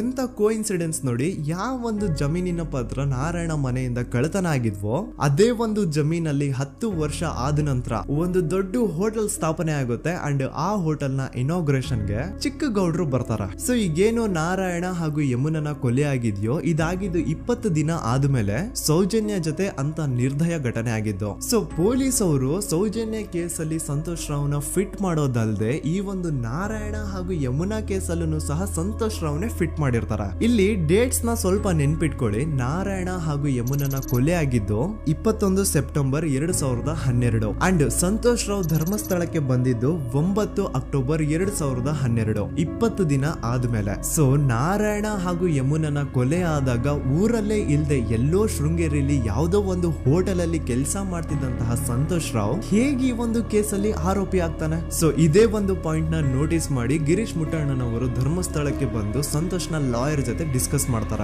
ದೆನ್ ಫೈನಲಿ ಏನೋ ತಪ್ಪು ಮಾಡದೆ ಸುಳ್ಳು ಆರೋಪಗಳಿಂದ ಕರಪ್ಟ್ ಪೊಲೀಸ್ ಆಫೀಸರ್ಸ್ ನ ಮಿಸ್ಲೀಡಿಂಗ್ ಇನ್ವೆಸ್ಟಿಗೇಷನ್ ಇಂದ ಸಂತೋಷ್ ರಾವ್ ತನ್ನ ಜೀವನದ 8-10 ವರ್ಷನ ಜೈಲಲ್ಲಿ ಕಳೆದು ಫೈನಲಿ ರಿಲೀಸ್ ಆಗ್ತಾನೆ. ಒಂಥರ ಈ ಕೇಸಿಂದ ಸಂತೋಷ್ ರಾವ್ನ ಇಡೀ ಲೈಫೇ ಸ್ಪಾಯ್ಲ್ ಆಗೋಯ್ತು. ಈಗ ಸಂತೋಷ್ ರಾವ್ ರಿಯಲ್ ಆರೋಪಿ ಅಲ್ಲ ಅಂತ ಕೋರ್ಟ್ ಅಲ್ಲಿ ಪ್ರೂವ್ ಆಯ್ತು. ಹಾಗಿದ್ರೆ ರಿಯಲ್ ಆರೋಪಿ ಯಾರು? ಪೊಲೀಸ್ ಅವರು ಯಾಕೆ ಕೇಸಲ್ಲಿ ಇಷ್ಟೊಂದು ಅನ್ಫೇರ್ ಇನ್ವೆಸ್ಟಿಗೇಷನ್ ಮಾಡಿದ್ರು? ಯಾರ ರಿಯಲ್ ಹೆಸರನ್ನ ಮುಚ್ಚಿಡ್ಲಿಕ್ಕೆ ಪೊಲೀಸ್ ಆಫೀಸರ್ಸ್ ಈ ಒಂದು ಕೇಸಲ್ಲಿ ಸಂತೋಷ್ ರಾವ್ನ ಸಿಗ್ಹಾಕ್ಸಿದ್ರು? ಇದೆಲ್ಲ ಥಿಂಕ್ ಮಾಡ್ತಾ ಹೋದ್ರೆ ನೋಡಿ, ಆ ಊರಲ್ಲಿ ಆ ಪೊಲೀಸ್ ಆಫೀಸರ್ಸ್ಗೆ ಲಂಚ ಕೊಡೋಷ್ಟು, ಒಂದು ಪೊಲೀಸ್ ಇನ್ವೆಸ್ಟಿಗೇಷನ್ ನ ಸ್ಟಾಪ್ ಮಾಡೋಷ್ಟು ಅಥವಾ ಇನ್ವೆಸ್ಟಿಗೇಷನ್ ನ ಮಿಸ್ಲೀಡ್ ಮಾಡೋಷ್ಟು ಇನ್ಫ್ಲುಯೆನ್ಸ್ ಆಗ್ಲಿ, ಪವರ್ ಆಗ್ಲಿ ಅಥವಾ ಮನಿ ಆಗ್ಲಿ ಊರಿನ ಗೌಡ್ರು ಹತ್ರ ಮಾತ್ರ ಇದ್ದಿದ್ದು. ಸೊ ಈಗ ಸಂಶಯದ ಮುಳ್ಳು ಗೌಡ್ರು ಕಡೆ ತಿರುಗುತ್ತಾ ನೋಡಿ. ಪೊಲೀಸ್ ಅವರು ಸುಮ್ನೆ ಸಂತೋಷ್ ರಾವ್ನ ನಾರಾಯಣ ಹಾಗೂ ಯಮುನಾ ಕೇಸಲ್ಲಿ ಫಿಟ್ ಮಾಡಿದ್ರು. ಈಗ ಆ ಒಂದು ಕೊಲೆ ಪ್ರಕರಣಕ್ಕೂ ಸಂತೋಷ್ ರಾವ್ಗೂ ಏನು ಸಂಬಂಧನೇ ಇರ್ಲಿಲ್ಲ. ಹಂಗೆ ಥಿಂಕ್ ಮಾಡಿ, ನಾರಾಯಣ ಸತ್ರೆ ಅಥವಾ ಅವನ ತಂಗಿ ಯಮುನಾ ಸತ್ರೆ ಯಾರಿಗ ಅಡ್ವಾಂಟೇಜ್ ಆಗುತ್ತೆ? ಊರಿನ ಗೌಡ್ರಿಗೆ, ಯಾಕಂದ್ರೆ ಅವ್ರಿಗೆ ಜಮೀನ್ ಸಿಗುತ್ತಾ. ಸೊ ಈಗ ನಾರಾಯಣ ಹಾಗೂ ಯಮುನಾ ಕೇಸಲ್ಲಿ ಸಂತೋಷ್ ರಾವ್ ಆರೋಪಿ ಅಲ್ಲ ಅಂತ ಪ್ರೂವ್ ಆದ್ಮೇಲೆ ಹಾಗಿದ್ರೆ ಆ ಕೊಲೆ ಮಾಡ್ದವ್ರು ಯಾರು ಅಂತ ಹಾಗೆ ಥಿಂಕ್ ಮಾಡಿದ್ರೆ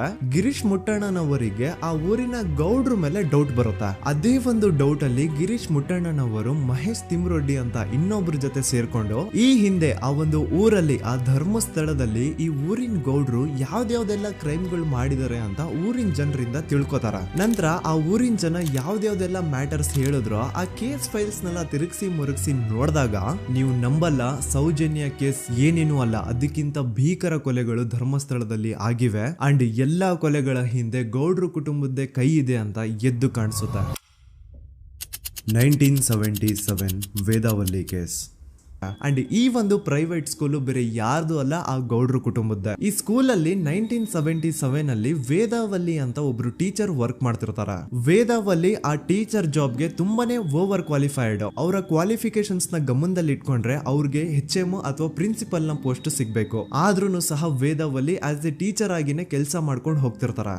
ಒಮ್ಮೆ ಏನಾಗುತ್ತೆ, ಸ್ಕೂಲ್ ಅಲ್ಲಿ ಪ್ರಿನ್ಸಿಪಲ್ ನ ಪೋಸ್ಟ್ ಖಾಲಿ ಆಗುತ್ತೆ ಅಂಡ್ ಆ ಒಂದು ಪೋಸ್ಟ್ ಗೆ ಎಲ್ರು ಏನ್ ಅನ್ಕೊಳ್ತಾರೆ, ವೇದಾವಲ್ಲಿನೇ ಸೆಲೆಕ್ಟ್ ಮಾಡೋದು ಅಂತ. ಆದ್ರೆ ವೇದಾವಲ್ಲಿಯ ಕ್ಯಾಸ್ಟ್ ಬೇರೆ ಇದೆ ಅನ್ನೋ ಒಂದೇ ಒಂದು ಕಾರಣಕ್ಕೆ ಆ ಪ್ರಿನ್ಸಿಪಲ್ ನ ಪೋಸ್ಟ್ ವೇದಾವಲ್ಲಿಗೆ ಸಿಗದೆ ಬೇರೆ ಯಾರನ್ನೋ ತಂದು ಕೂರಿಸ್ಬಿಟ್ಟಿರ್ತಾರ. ಇದರಿಂದ ಟೀಚರ್ ವೇದಾವಲ್ಲಿಗೆ ತುಂಬಾ ಕೋಪ ಬಂದು ಅವ್ರ ಸ್ಕೂಲ್ ಮುಂದೆ ಪ್ರೊಟೆಸ್ಟ್ ಮಾಡೋದ್ ಸ್ಟಾರ್ಟ್ ಮಾಡ್ತಾರ. ಅಂಡ್ ಈ ವಿಷಯ ಸ್ಕೂಲ್ ನ ಓನರ್ಸ್ ಗೆ ಇಷ್ಟ ಆಗಲ್ಲ. ಸೊ ಅವರು ಆ ಕೋಪನ ಹಾಗೆ ಮನ್ಸಲ್ಲಿ ಇಟ್ಕೊಂಡಿರ್ತಾರೆ. ಒಮ್ಮೆ ಏನಾಗುತ್ತೆ, ಸ್ಕೂಲ್ ರಜೆ ಇರುತ್ತೆ, ವೇದಾವಲ್ಲಿ ಮನೇಲಿ ಇರ್ತಾರ ಅಂಡ್ ಅವ್ರ ಹಸ್ಬೆಂಡ್ ಡಾಕ್ಟರ್ ಅರಳೆ ಅವ್ರಿಗೆ ಯಾವ್ದೋ ಬೇರೆ ಊರಲ್ಲಿ ಒಂದು ಕಾಲೇಜ್ ಅಲ್ಲಿ ಸೆಮಿನಾರ್ ಏನೋ ಇರುತ್ತೆ. ಸೊ ಅವರು ಅಲ್ಲಿಗೆ ಹೋಗಿರ್ತಾರೆ. ಈಗ ಮನೇಲಿ ಇರೋದು ವೇದಾವಲ್ಲಿ ಒಂದೇ. ಇದೇ ಒಂದು ಅವಕಾಶನ ನೋಡ್ಕೊಂಡು ಯಾರೋ ವೇದಾವಲ್ಲಿ ಅವ್ರ ಮನೆಗೆ ನುಗ್ಗಿ ವೇದಾವಲ್ಲಿಗೆ ಹೊಡೆದು ನಂತರ ಅವ್ರನ್ನ ಜೀವಂತವಾಗಿ ಸುಟ್ಬಿಡ್ತಾರ. ಸ್ವಲ್ಪ ಹೊತ್ತು ನಂತರ ರಾತ್ರಿ ಆಗ್ತಿದ್ದಂಗೆ ಡಾಕ್ಟರ್ ಅರಳೆ ಅವರು ಮನೆಗೆ ವಾಪಸ್ ಬರ್ತಾರೆ ಅಂಡ್ ಮನೆ ಒಳಗಡೆ ಬಂದ್ ನೋಡಿದ್ರೆ ವೇದಾವಲ್ಲಿ ಅವರು ಸತ್ ಹೋಗಿ ಅವರ ಬಾಡಿ ಸುಟ್ ಹೋಗಿ ನೆಲದ ಮೇಲೆ ಬಿದ್ದಿದೆ. ಹೆಂಡತಿನ ಕಳ್ಕೊಂಡಿರುವಂತಹ ದುಃಖನ ಸೈಡ್ಗೆ ಇಟ್ಟು ಡಾಕ್ಟರ್ ಅರಳೆ ಅವರು ಮೊದ್ಲು ಪೊಲೀಸ್ ಸ್ಟೇಷನ್ ಹೋಗ್ಬಿಟ್ಟು ನಮ್ ಮನೆಗೆ ನಾನ್ ಇಲ್ದೇ ಇರುವಂತಹ ಸಮಯನ ನೋಡ್ಕೊಂಡು ಯಾರೋ ಮನೆ ಒಳಗಡೆ ನುಗ್ಗಿ ನನ್ನ ಹೆಂಡತಿನ ಹೊಡೆದು ನಂತರ ಅವಳನ್ನ ತುಂಬಾ ಭೀಕರವಾಗಿ ಸಾಯಿಸಿದರೆ ಅಂತ ಪೊಲೀಸ್ ಅವ್ರಿಗೆ ರಿಪೋರ್ಟ್ ಕೊಡಕ್ ಹೋದ್ರೆ ಅಲ್ಲಿ ಪೊಲೀಸ್ ಅವರು ಉಲ್ಟಾ ಡಾಕ್ಟರ್ ಅರಳೆ ಮೇಲೆನೆ FIR ಬರ್ದು ನೀನೇ ನಿನ್ ಹೆಂಡತಿನ ಸಾಯಿಸಿದ್ಯಾ, ನಾಟಕ ಮಾಡಬೇಡ ಅಂತ ಅವ್ರನ್ನೇ ಅರೆಸ್ಟ್ ಮಾಡ್ಬಿಡ್ತಾರ. ನಂತರ 2-3 ವರ್ಷ ಜೈಲಲ್ಲೇ ಇದ್ದು ಡಾಕ್ಟರ್ ಅರಳೆ ಅವರು ತಮ್ಮ ಫ್ರೆಂಡ್ಸ್ ಅಂಡ್ ಫ್ಯಾಮಿಲಿ ಮೂಲಕ ಎವಿಡೆನ್ಸ್ ನೆಲ್ಲ ಕಲೆಕ್ಟ್ ಮಾಡಿಸಿ ತಾನ ಕೊಲೆನ ಮಾಡಿಲ್ಲ, ತನ್ನ ಹೆಂಡತಿನ ಸಾಯಿಸಿಲ್ಲ ಅಂತ ಕೋರ್ಟ್ ಅಲ್ಲಿ ಪ್ರೂವ್ ಮಾಡ್ಕೊಂಡು ಜೈಲಿಂದ ರಿಲೀಸ್ ಆಗ್ತಾರ. ಸೊ ಈಗ ಡಾಕ್ಟರ್ ಅರಳೆ ಅವರು ಈ ಒಂದು ಕ್ರೈಮ್ ನ ಮಾಡಿಲ್ಲ ಅಂತಂದ್ರೆ ವೇದಾವಲ್ಲಿನ ಅಷ್ಟು ಭೀಕರವಾಗಿ ಸಾಯಿಸಿದವ್ರು ಯಾರು, ಈ ವಿಷಯ ಇವತ್ತಿನವರೆಗೂ ಗೊತ್ತಾಗಿಲ್ಲ. 1986 ಅಲ್ಲಿ ನಡೆದಂತಹ ಪದ್ಮಲತಾ ಕೇಸ್. ಪದ್ಮಲತಾ ಅವ್ರ ತಂದೆ ಕಮ್ಯುನಿಸ್ಟ್ ಪಾರ್ಟಿನ ಲೀಡರ್ ಇರ್ತಾರೆ. ಅವ್ರ ರಿಯಲ್ ನೇಮ್ ಏನು ಅಂತ ನಮಗ್ ಗೊತ್ತಾಗಿಲ್ಲ, ಬಟ್ ಈ ವಿಡಿಯೋದಲ್ಲಿ ಅವ್ರ ಹೆಸರು ಲಕ್ಷ್ಮಣ್ ಅಂತ ಅನ್ಕೊಳ್ಳಿ. ಸೊ ಕಮ್ಯುನಿಸ್ಟ್ ಪಾರ್ಟಿನ ಲೀಡರ್ ಇರುವಂತಹ ಲಕ್ಷ್ಮಣ್ ಅವ್ರಿಗೆ ಊರಲ್ಲಿ ತುಂಬಾನೇ ಸಪೋರ್ಟ್ ಇರುತ್ತೆ, ಊರಿನ ಜನರ ಫೇವ್ರೇಟ್ ಇರ್ತಾರೆ ಇವರು. ಅಂಡ್ ಅದೇ ವರ್ಷ ಅಂದ್ರೆ 1986 ಅಲ್ಲಿ ಪಂಚಾಯತ್ ಎಲೆಕ್ಷನ್ ಬೇರೆ ಇರುತ್ತೆ ಅಂಡ್ ಎಲ್ರಿಗೂ ಗೊತ್ತಿತ್ತು ಲಕ್ಷ್ಮಣೆ ಗೆಲ್ಲೋದು ಅಂತ. ಆ ಪಂಚಾಯತ್ ಎಲೆಕ್ಷನ್ ಅಲ್ಲಿ ಲಕ್ಷ್ಮಣ್ ಆಪೋಸಿಟ್ ಗೌಡ್ರಿಗೆ ತುಂಬಾ ಬೇಕಾಗಿರೋರು ಒಬ್ರು ನಿಂತಿರ್ತಾರ ಅಂಡ್ ಅವ್ರಿಗೂ ಗೊತ್ತಿತ್ತು ಎಲೆಕ್ಷನ್ ಏನಾದ್ರು ಆದ್ರೆ ಲಕ್ಷ್ಮಣ ಎಲೆಕ್ಷನ್ ಅಲ್ಲಿ ಗೆಲ್ಲೋದು ಅಂತ. ಸೊ ಎಲ್ಲಿ ಸೋತೋಗ್ಬಿಡ್ತೀವೋ ಅನ್ನೋ ಭಯಕ್ಕೆ ಆ ಗೌಡ್ರು ಕಡೆ ಅವ್ರು ಏನ್ ಮಾಡ್ತಾರೆ, ಲಕ್ಷ್ಮಣ್ನ ಅಪ್ರೋಚ್ ಮಾಡಿ ಮುಚ್ಕೊಂಡು ಈ ಪಂಚಾಯತ್ ಎಲೆಕ್ಷನ್ ಅಲ್ಲಿ ನಿನ್ ನಾಮಿನೇಷನ್ ನ ಕ್ಯಾನ್ಸಲ್ ಮಾಡು ಅಂತ ವಾರ್ನಿಂಗ್ ಕೊಡ್ತಾರ. ಆದ್ರೆ ಲಕ್ಷ್ಮಣ್ ಅವರು ಅಂಜದೆ ನೀವ್ ಏನ್ ಮಾಡ್ತಿರೋ ಮಾಡ್ಕೊಳ್ರಿ, ಆದ್ರೆ ನಾನ್ ಮಾತ್ರ ನಾಮಿನೇಷನ್ ನ ಕ್ಯಾನ್ಸಲ್ ಮಾಡಲ್ಲ ಅಂತ ಆ ಗೌಡ್ರು ಕುಟುಂಬನ ಎದುರು ಹಾಕೋತಾರ. ದೆನ್ ಎಂತ ಕೋಇನ್ಸಿಡೆನ್ಸ್ ನೋಡಿ, ನೆಕ್ಸ್ಟ್ ಡೇನೆ ಲಕ್ಷ್ಮಣ್ ಅವ್ರ ಮಗಳು ಪದ್ಮಲತಾ ಕಿಡ್ನಾಪ್ ಆಗ್ತಾಳ. ಸುಮಾರು 56 ದಿನ ಅವಳನ್ನ ಯಾರೋ ಕಿಡ್ನಾಪ್ ಮಾಡ್ತಾರೆ ಅಂಡ್ ಆ 56 ದಿನ ಡೈಲಿ ಅವಳನ್ನ ಶೋಷಣೆ ಕೂಡ ಮಾಡ್ತಾರ. ನಂತರ 56 ದಿನ ಆದ್ಮೇಲೆ ಪದ್ಮಲತನ ಬಾಡಿ ನೇತ್ರಾವತಿ ನದಿಲಿ ತೇಲ್ತಾ ಸಿಗುತ್ತಾ. ಆಸ್ ಎಕ್ಸ್ಪೆಕ್ಟೆಡ್ ಈ ಕೇಸಲ್ಲೂ ಪೊಲೀಸ್ ಅವ್ರ ಕಡೆಯಿಂದ ಪ್ರಾಪರ್ ಇನ್ವೆಸ್ಟಿಗೇಷನ್ ಆಗಲ್ಲ ಅಂಡ್ ಯಾರ್ ಪದ್ಮಲತನ ಕಿಡ್ನಾಪ್ ಮಾಡಿದ್ರು, ಯಾರು ಅವಳನ್ನ 15 ದಿನವರೆಗೂ ಶೋಷಣೆ ಮಾಡಿ ನಂತರ ಅವಳನ್ನ ಅಷ್ಟು ಭೀಕರವಾಗಿ ಸಾಯಿಸಿದ್ರು ಅಂತ ಇವತ್ತಿನ ದಿನದವರೆಗೂ ಗೊತ್ತಾಗಿಲ್ಲ. ಮತ್ತೆ ನಮಗೆ ಗೊತ್ತಾದದು 22ಕ್ಕೆ ಸ್ಕೂಲ್ ಡೇ 56 ದಿನ ಕಳೆದು ಹೊಳೆಯಲ್ಲಿ ಹೆಣ ಉಂಡು ಎಂದು ಕೇಳಿ ಪೊಲೀಸಿನವರು ಬರುವಾಗ ಬಂದು ಹೇಳುವಾಗ ನಮಗೆ ಗೊತ್ತಾದ. ಅವರು ನನ್ನನ್ನು ಕರ್ಕೊಂಡೋಗಿ ಅಲ್ಲಿಗೆ ಹೋಗಿವೆ. ಇನ್ನೊಂದು ಲಾಸ್ಟ್ ಕೇಸ್ ಇದೆ, ಇದು ಅರ್ಲಿ 2000 ಅಲ್ಲಿ ನಡೆದಿರೋದು. ಇವ್ರದ್ದು ಅಷ್ಟಾಗಿ ಡೀಟೇಲ್ಸ್ ನಾನು ಹೇಳಲ್ಲ, ಜಸ್ಟ್ ಮೇಲ್ ಹೇಳ್ತೀನಿ. 2000 ಇಸ್ವಿಯಲ್ಲಿ ಧರ್ಮಸ್ಥಳದಲ್ಲಿ 2 ಫಿನಾನ್ಸ್ ಬ್ಯಾಂಕ್ ಇರ್ತಾವೆ. ಒಂದು ಅಗೇನ್ ರಿಯಲ್ ನೇಮ್ ತಗೊಳ್ಳೋದು ಬೇಡ, ಲೈಕ್ ಜಸ್ಟ್ ಸಹಕಾರ ಗ್ರಾಮೀಣ ಬ್ಯಾಂಕ್ ಅನ್ಕೊಳ್ಳಿ. ಅಂಡ್ ಇನ್ನೊಂದು ಬಂದ್ಬಿಟ್ಟು ಫೈನಾನ್ಸ್ ಪ್ರೈವೇಟ್ ಲಿಮಿಟೆಡ್ ಬಂದು ಗೌಡ್ರು ಕುಟುಂಬ ಅವ್ರಿಗೆ ಸೇರಿದ್ದು. ಆ ಕಡೆ ಇವ್ರ ಆಪೋಸಿಟ್ ಏನದು ಗ್ರಾಮೀಣ ಬ್ಯಾಂಕ್ ಇತ್ತು, ಅದರಲ್ಲಿ ಒಬ್ಬ ಮ್ಯಾನೇಜರು ಬಡವ್ರಿಗೆ ಸಹಾಯ ಆಗ್ಲಿ ರೈತರಿಗೆ ಸಹಾಯ ಆಗ್ಲಿ ಅಂತ ತುಂಬಾ ಕಡಿಮೆ ಬಡ್ಡಿಗೆ ಲೋನ್ ಕೊಡ್ತಿರ್ತಾನೆ. ಇದರಿಂದಾಗಿ ಧರ್ಮಸ್ಥಳದಲ್ಲಿ ಆಲ್ಮೋಸ್ಟ್ ಎಲ್ಲಾ ಕಸ್ಟಮರ್ಸ್ ಆ ಗ್ರಾಮೀಣ ಬ್ಯಾಂಕ್ ಕಡೆಗೆ ಹೋಗ್ತಿರ್ತಾರೆ, ಪ್ರೈವೇಟ್ ಲಿಮಿಟೆಡ್ ಕಡೆಗೆ ಯಾರು ಬರ್ತಿರಲ್ಲ. ಇದರಿಂದ ಗೌಡ್ರಿಗೆ ಲಾಸ್ ಆಗ್ತಿರುತ್ತಾ. ಸೊ ಅವ್ರೇನ್ ಮಾಡ್ತಾರೆ, ಆ ಗ್ರಾಮೀಣ ಬ್ಯಾಂಕ್ ನ ಮ್ಯಾನೇಜರ್ ಏನಿದ್ನೋ ಅವನ್ಗೆ ಒಂದು ಸ್ವೀಟ್ ವಾರ್ನಿಂಗ್ ಕೊಡ್ತಾರ, ಮುಚ್ಕೊಂಡು ಇನ್ಮೇಲೆ ಇಂದ ನಿನ್ ಲೋನ್ಸ್ ಕೊಡೋದನ್ನ ನಿಲ್ಸ್ಬಿಡು. ಇನ್ ಕೇಸ್ ಲೋನ್ ಕೊಟ್ರು ನಾವ್ ಯಾವ ಇಂಟ್ರೆಸ್ಟ್ ರೇಟ್ ಗೆ ಲೋನ್ ನ ಕೊಡ್ತಾ ಇದೀವೋ ಅದೇ ರೇಟ್ ಗೆ ನೀನು ಕೊಡುವ ಅಂತ ಫೋರ್ಸ್ ಮಾಡ್ತಾರ.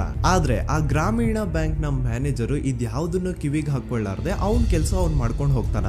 ದೆನ್ ಸಡನ್ಲಿ ಒಂದು ದಿನ ಬ್ಯಾಂಕ್ ಮ್ಯಾನೇಜರ್ ನ ಹೆಂಡತಿನ ಮನೆ ಒಳಗಡೆನೆ ನುಗ್ಗಿ ಯಾರು ಮಾಡಿ ತುಂಬಾ ಭೀಕರವಾಗಿ ಸಾಯಿಸ್ಬಿಡ್ತಾರ. ಇದರ ರಿಗಾರ್ಡಿಂಗ್ ಆ ಬ್ಯಾಂಕ್ ಮ್ಯಾನೇಜರ್ ಪೊಲೀಸ್ ಸ್ಟೇಷನ್ ಅಲ್ಲಿ ಕಂಪ್ಲೇಂಟ್ ಕೊಡಕ್ ಹೋದ್ರೆ ಪೊಲೀಸ್ ಅವರು ಉಲ್ಟಾ ಆ ಬ್ಯಾಂಕ್ ಮ್ಯಾನೇಜರ್ ಹೆಸರಲ್ಲೇ FIR ಬರ್ದು ನೀನೇ ನಿನ್ ಹೆಂಡತಿನ ಸಾಯಿಸಿದ್ಯಾ ಅಂತ ಅವನ್ನೇ ಅರೆಸ್ಟ್ ಮಾಡ್ಬಿಡ್ತಾರ. ನಂತರ 1-2-3 ವರ್ಷ ಆ ಬ್ಯಾಂಕ್ ಮ್ಯಾನೇಜರ್ ಜೈಲಲ್ಲಿ ಇರ್ತಾನೆ. ಅದಾದ್ಮೇಲೆ ಅವನ ಕ್ರೈಮ್ ನ ಮಾಡಿಲ್ಲ ಅಂತ ಕೋರ್ಟ್ ಅಲ್ಲಿ ಪ್ರೂವ್ ಆಗುತ್ತೆ. ಆದ್ರೆ ರಿಯಲ್ ಕ್ರೈಮ್ ಮಾಡಿದವರು ಯಾರು ಅಂತ still it's A question mark. And ಇನ್ನೊಂದು ನಾರಾಯಣ ಅಂಡ್ ಯಮುನಾ ಕೇಸ್ ಬಗ್ಗೆ ಅಂತೂ ನಾನು ಆಗ್ಲೇ ನಿಮ್ಗೆ ಎಕ್ಸ್ಪ್ಲೇನ್ ಮಾಡಿದೆ. ಸೊ ಎಂತಹ ಕೋ ಇನ್ಸಿಡೆಂಟ್ಸ್ ಗಳು ನೋಡಿ, ಯಾರೆಲ್ಲ ಆ ಧರ್ಮಸ್ಥಳದಲ್ಲಿ ಗೌಡ್ರು ಕುಟುಂಬನ ಎದುರಾಕೊಂಡಿದಾರೋ ಅವ್ರ ಜೀವನದಲ್ಲಿ ಏನೋ ಒಂದು ತುಂಬಾ ದೊಡ್ಡ ದುರಂತ ನಡೆದು ಹೋಗುತ್ತಾ. ಅಂಡ್ ಸರ್ಪ್ರೈಸಿಂಗ್ಲಿ ಅವ್ರ ಕೇಸಲ್ಲಿ ಪೊಲೀಸ್ ಅವ್ರ ಕಡೆಯಿಂದ ಪ್ರಾಪರ್ ಇನ್ವೆಸ್ಟಿಗೇಷನ್ ಆಗಲ್ಲ. ಅಂಡ್ ಯಾರ ಆ ಕ್ರೈಮ್ ನ ಮಾಡಿದ್ರು ಅಂತ ಯಾವತ್ತೂ ಹೊರಗೆ ಬರೋದೇ ಇಲ್ಲ. ಸೊ ಈ ಗೌಡ್ರು ಕುಟುಂಬದವರು ಧರ್ಮಸ್ಥಳದಲ್ಲಿ ಬೇಜನ್ ಕರ್ಮಕಾಂಡಗಳನ್ನ ಮಾಡಿದ್ದಾರೆ. ಅಂಡ್ ಅವ್ರ ಪವರ್ ಅಂಡ್ ಅವ್ರಿಗಿರುವಂತಹ ಇನ್ಫ್ಲೂಯೆನ್ಸ್ ಇಂದ ಆ ಎಲ್ಲಾ ಕೇಸ್ ನ ಮುಚ್ಚಾಕಿದ್ದಾರೆ ಅಂತ ಮಹೇಶ್ ಹಾಗೂ ಗಿರೀಶ್ ಮುಟ್ಟಣ್ಣನವರ ಹೇಳಿಕೆ ಆಗಿದೆ. ಸೊ ಗೌಡ್ರು ಫ್ಯಾಮಿಲಿನ ಟ್ರ್ಯಾಕ್ ರೆಕಾರ್ಡ್ ನೋಡಿದ್ರೆ ಧರ್ಮಸ್ಥಳದಲ್ಲಿ ಒಂದು ಹುಡುಗಿನ ರೇಪ್ ಅಂಡ್ ಮರ್ಡರ್ ಮಾಡಿ ದೆನ್ ಪೊಲೀಸ್ ಅವ್ರಿಗೆ ಲಂಚ ಕೊಟ್ಟು ಇನ್ವೆಸ್ಟಿಗೇಷನ್ ನ ಮಿಸ್ಲೀಡ್ ಮಾಡುವಷ್ಟು ಪವರ್ ಇನ್ಫ್ಲೂಯೆನ್ಸ್ ಈ ಗೌಡ್ರು ಕುಟುಂಬಕ್ಕೆ ಮಾತ್ರ ಇರೋದು. ಈಗ ಸಂತೋಷ್ ರಾವ್ ಅಂತೂ ಸೌಜನ್ಯ ಕೇಸಲ್ಲಿ ಆರೋಪಿ ಅಲ್ಲ ಅಂತ ಪ್ರೂವ್ ಆಯ್ತು. ಹಾಗಿದ್ರೆ ರಿಯಲ್ ಆರೋಪಿ ಯಾರು? ನೆನಪು ಮಾಡ್ಕೊಳ್ಳಿ, 11 ಅಕ್ಟೋಬರ್ 2012 ಸಂಜೆ 5 ಗಂಟೆ ಹಾಗೆ ಬಾಹುಬಲಿ ಬೆಟ್ಟದಲ್ಲಿ ಸಂತೋಷ್ ರಾವ್ ತನ್ನ ಪಾಡಿಗೆ ತಾನು ಸೀನರೀಸ್ ನ ಎಂಜಾಯ್ ಮಾಡ್ಕೊಂಡು ಸುಮ್ಮನೆ ಕೂತಿರ್ಬೇಕಾದ್ರೆ ಅವನ ಹತ್ರ 5 ಜನ ಕಿಡಿಗೇಡಿಗಳು ಬಂದು ಜಗಳ ತೆಗಿತಾರ. ಆ 5 ಜನ ಕಿಡಿಗೇಡಿಗಳು ಯಾರು ಅಂತ ನಾನು ಇಲ್ಲಿವರೆಗೂ ನಿಮ್ಗೆ ಹೇಳಿಲ್ಲ. ಸೊ ಅವರು ಬೇರೆ ಯಾರು ಅಲ್ಲ, ಚಿಕ್ಕ ಗೌಡ್ರು ಮಗ ನಿಶಾಂತ್ ಜೈನ್ ನ ವೆರಿ ಕ್ಲೋಸ್ ಫ್ರೆಂಡ್ಸ್. ಅವ್ರು ದಣಿ ಮಾಡಿರುವಂತಹ ಕ್ರೈಮ್ ಅಲ್ಲಿ ಬೇರೆ ಯಾರನ್ನಾದ್ರೂ ಸಿಗಿಸ್ಬೇಕಲ್ಲ ಅಂತ ಇವ್ರು ಬಕ್ರ ಹುಡುಕ್ತಾ ಇರ್ಬೇಕಾದ್ರೆ ಆಗ ಇವ್ರಿಗೆ ಸಿಗೋದೆ ಸಂತೋಷ್ ರಾವ್. ಅಗೇನ್ ಇನ್ನೊಂದು ಎಂತ ಕೋಇನ್ಸಿಡೆನ್ಸ್ ನೋಡಿ, ಸಂತೋಷ್ ರಾವ್ ಸೌಜನ್ಯ ಕೇಸಲ್ಲಿ ಅರೆಸ್ಟ್ ಆದ ನಂತರ ಚಿಕ್ಕ ಗೌಡ್ರು ಮಗ ನಿಶಾಂತ್ ಜೈನ್ ದೇಶನೇ ಬಿಟ್ಟು ಹೋಗ್ಬಿಡ್ತಾನೆ. ಈ ಕೇಸಲ್ಲಿ ಚಿಕ್ಕ ಗೌಡ್ರು ಮಗ ಇನ್ವಾಲ್ವ್ಮೆಂಟ್ ಇದೆ ಅಂತ ಯಾರಿಗೂ ಡೌಟೇ ಬರ್ತಾ ಇರ್ಲಿಲ್ಲ. ಡೌಟ್ ಯಾವಾಗ ಬಂತು ಅಂದ್ರೆ ಆ 5 ಜನ ಕಿಡಿಗೇಡಿಗಳು ಯಾರು ಸಂತೋಷ್ನ ಈ ಒಂದು ಕೇಸಲ್ಲಿ ಸಿಗಾಕ್ಸಿದ್ರು ಆ 5 ಜನರಲ್ಲಿ ಒಬ್ಬ ರವಿ ಪೂಜಾರಿ ಅಂತಾನು ಇರ್ತಾನೆ. ಅವನ್ಗೆ ತಾನು ತಪ್ಪು ಮಾಡಿದೀನಿ ಅಂತ ಗಿಲ್ಟ್ ಕಾಡುತ್ತೋ ಅಥವಾ ಬೇರೆ ಏನೋ ಗೊತ್ತಿಲ್ಲ, ಆದ್ರೆ ಅವನೇ ಸ್ವತಃ ಪೊಲೀಸ್ ಅವ್ರ ಹತ್ರ ಹೋಗ್ಬಿಟ್ಟು ಸೌಜನ್ಯ ಕೇಸಲ್ಲಿ ನಿಜವಾದ ಆರೋಪಿ ಸಂತೋಷ್ ಅಲ್ಲ ಕಂಡ್ರು, ಅವನ್ನ ಸುಮ್ನೆ ಸಿಗಾಕ್ಸಿರೋದಷ್ಟೇ, ನಿಜವಾದ ಆರೋಪಿಗಳು ಚಿಕ್ಕ ಗೌಡ್ರು ಮಗ ನಿಶಾಂತ್ ಜೈನ್ ಅಂಡ್ ಅವನ್ ಫ್ರೆಂಡ್ಸ್ ಸೂರಜ್, ಕಿರಣ್ ಅಂಡ್ ಕಣ್ಮಣಿ ಅಂತ. ಈ ಎಲ್ಲಾ ವಿಷಯನ ರವಿ ಪೂಜಾರಿ ಪೊಲೀಸ್ ಅವ್ರಿಗೆ ತಿಳಿಸ್ತಾನೆ. ಅಗೇನ್ ಎಂತ ಒಂದು ಕೋಇನ್ಸಿಡೆನ್ಸ್ ನೋಡಿ, ಈ ವಿಷಯಗಳನ್ನ ಊರಿನ ಜನರು ಮುಂದೆ ಹೇಳಿದಂತಹ ರವಿ ಪೂಜಾರಿ ಆಕಸ್ಮಿಕವಾಗಿ ಸತ್ ಹೋಗ್ಬಿಡ್ತಾನೆ. ಇವನು ಹೇಳಿದ್ದು ನಿಜ ಅಂತ ಜನರಿಗೆ ಯಾವಾಗ ಕನ್ಫರ್ಮ್ ಆಗುತ್ತೆ ಅಂದ್ರೆ ಸೌಜನ್ಯಗೆ ತುಂಬಾ ಹತ್ರವಾದವ್ರು ಒಬ್ರು ಯಶೋಧ ಅನ್ನೋರು ಕೋರ್ಟ್ ಅಲ್ಲಿ ಬಂದ್ಬಿಟ್ಟು ಸೌಜನ್ಯ ಕೊಲೆ ಆಗಿದ್ದ ದಿನ ಆ ಒಂದು ಸ್ಪಾಟ್ ಅಲ್ಲಿ ನಾನು ಈ 3 ಜನರನ್ನ ನೋಡಿದ್ದೆ ಅಂತ ಸಾಕ್ಷಿ ಹೇಳ್ತಾರೆ. ಈಗ ಎಲ್ಲಾ ಡಾಟ್ಸ್ ನ ಕನೆಕ್ಟ್ ಮಾಡ್ತಾ ಹೋದ್ರೆ ಸೌಜನ್ಯ ಕೇಸ್ ಒಂದೇ ಅಲ್ಲ, ನಾರಾಯಣ ಹಾಗೂ ಯಮುನಾ ಕೇಸಲ್ಲೂ, ವೇದವಲ್ಲಿ ಕೇಸಲ್ಲೂ, ಆ ಬ್ಯಾಂಕ್ ಮ್ಯಾನೇಜರ್ ನ ಕೇಸಲ್ಲೂ ಹಾಗೂ ಪದ್ಮಲತಾ ಕೇಸಲ್ಲೂ ಸೀದಾ ಡೈರೆಕ್ಟ್ ಡೌಟ್ ಬರೋದೆ ಊರಿನ ಗೌಡ್ರ ಮೇಲೆ. I really want to appreciate Kudla rampage YouTube channel, third eye YouTube channel, Girish ಮುಟ್ಟಣ್ಣನವರು ಸರ್ ಹಾಗೂ ಮಹೇಶ್ ಅವರು ಅಂಡ್ ಆಲ್ ಅದರ್ಸ್. ಇವರ ಕಾನ್ಸ್ಟೆಂಟ್ ಎಫರ್ಟ್ಸ್ ಇಂದಾನೆ ಸತ್ಯ ಏನಂತ 1 by 1 ಹೊರಗೆ ಬರ್ತಿದೆ and they are trying their level best to catch real criminals. At present Sowjanya case ಬಗ್ಗೆ ಅಪ್ಡೇಟ್ ಏನು ಅಂತಂದ್ರೆ ಹೈಕೋರ್ಟ್ ವರೆಗೂ ಈ ಒಂದು ಕೇಸ್ ಹೋಗಿದೆ ಅಂಡ್ ಈ ಕೇಸಲ್ಲಿ ಈಗ ಇನ್ನೊಮ್ಮೆ ಮತ್ತೆ ಫ್ರೆಶ್ ಆಗಿ ರೀಇನ್ವೆಸ್ಟಿಗೇಷನ್ ಸ್ಟಾರ್ಟ್ ಆಗಬೇಕು ಅಂತ ಹೋರಾಟ ನಡೀತಿದೆ. ಸದುತ ಪ್ರಜೆಗಳೇ, ಇದಾಗಿತ್ತು ಸೌಜನ್ಯ ಕೇಸ್ ಬಗ್ಗೆ ನಮ್ಮ ಒಂದು ಡೀಟೇಲ್ಡ್ ವಿಡಿಯೋ. ಈ ವಿಡಿಯೋದಲ್ಲಿ ನನ್ನಿಂದ ಎಲ್ಲಾದ್ರೂ ಏನಾದ್ರೂ ಚಿಕ್ಕ ಪುಟ್ಟ ಇನ್ಫಾರ್ಮೇಶನ್ ಮಿಸ್ ಆಗಿದ್ರೆ ಅಥವಾ ಮಿಸ್ಟೇಕ್ ಆಗಿದ್ರೆ ಅದನ್ನ ದಯವಿಟ್ಟು ಕಮೆಂಟ್ ಸೆಕ್ಷನ್ ಅಲ್ಲಿ ಹೈಲೈಟ್ ಮಾಡಿ. ಈ ವಿಡಿಯೋ ಯಾವಾಗ ಯೂಟ್ಯೂಬ್ ಇಂದ ಡಿಲೀಟ್ ಆಗುತ್ತೋ ನನ್ಗಂತೂ ಗೊತ್ತಿಲ್ಲ. ಸೊ ಪ್ಲೀಸ್ ಆದಷ್ಟು ಬೇಗ ಇದನ್ನ ಎಲ್ಲಾ ಕಡೆ ಶೇರ್ ಮಾಡಿ. ಓಕೆ ಪ್ರಜೆಗಳೇ, ಇವತ್ತಿಗಿಷ್ಟು ಸಾಕು ಅನ್ಕೊಳ್ತೀನಿ. ನಾನು ನಿಮ್ಮ ದೂತ ಸಮೀರ್ MD. ಮತ್ತೆ ಸಿಗ್ತೀನಿ ನೆಕ್ಸ್ಟ್ ವಿಡಿಯೋದಲ್ಲಿ.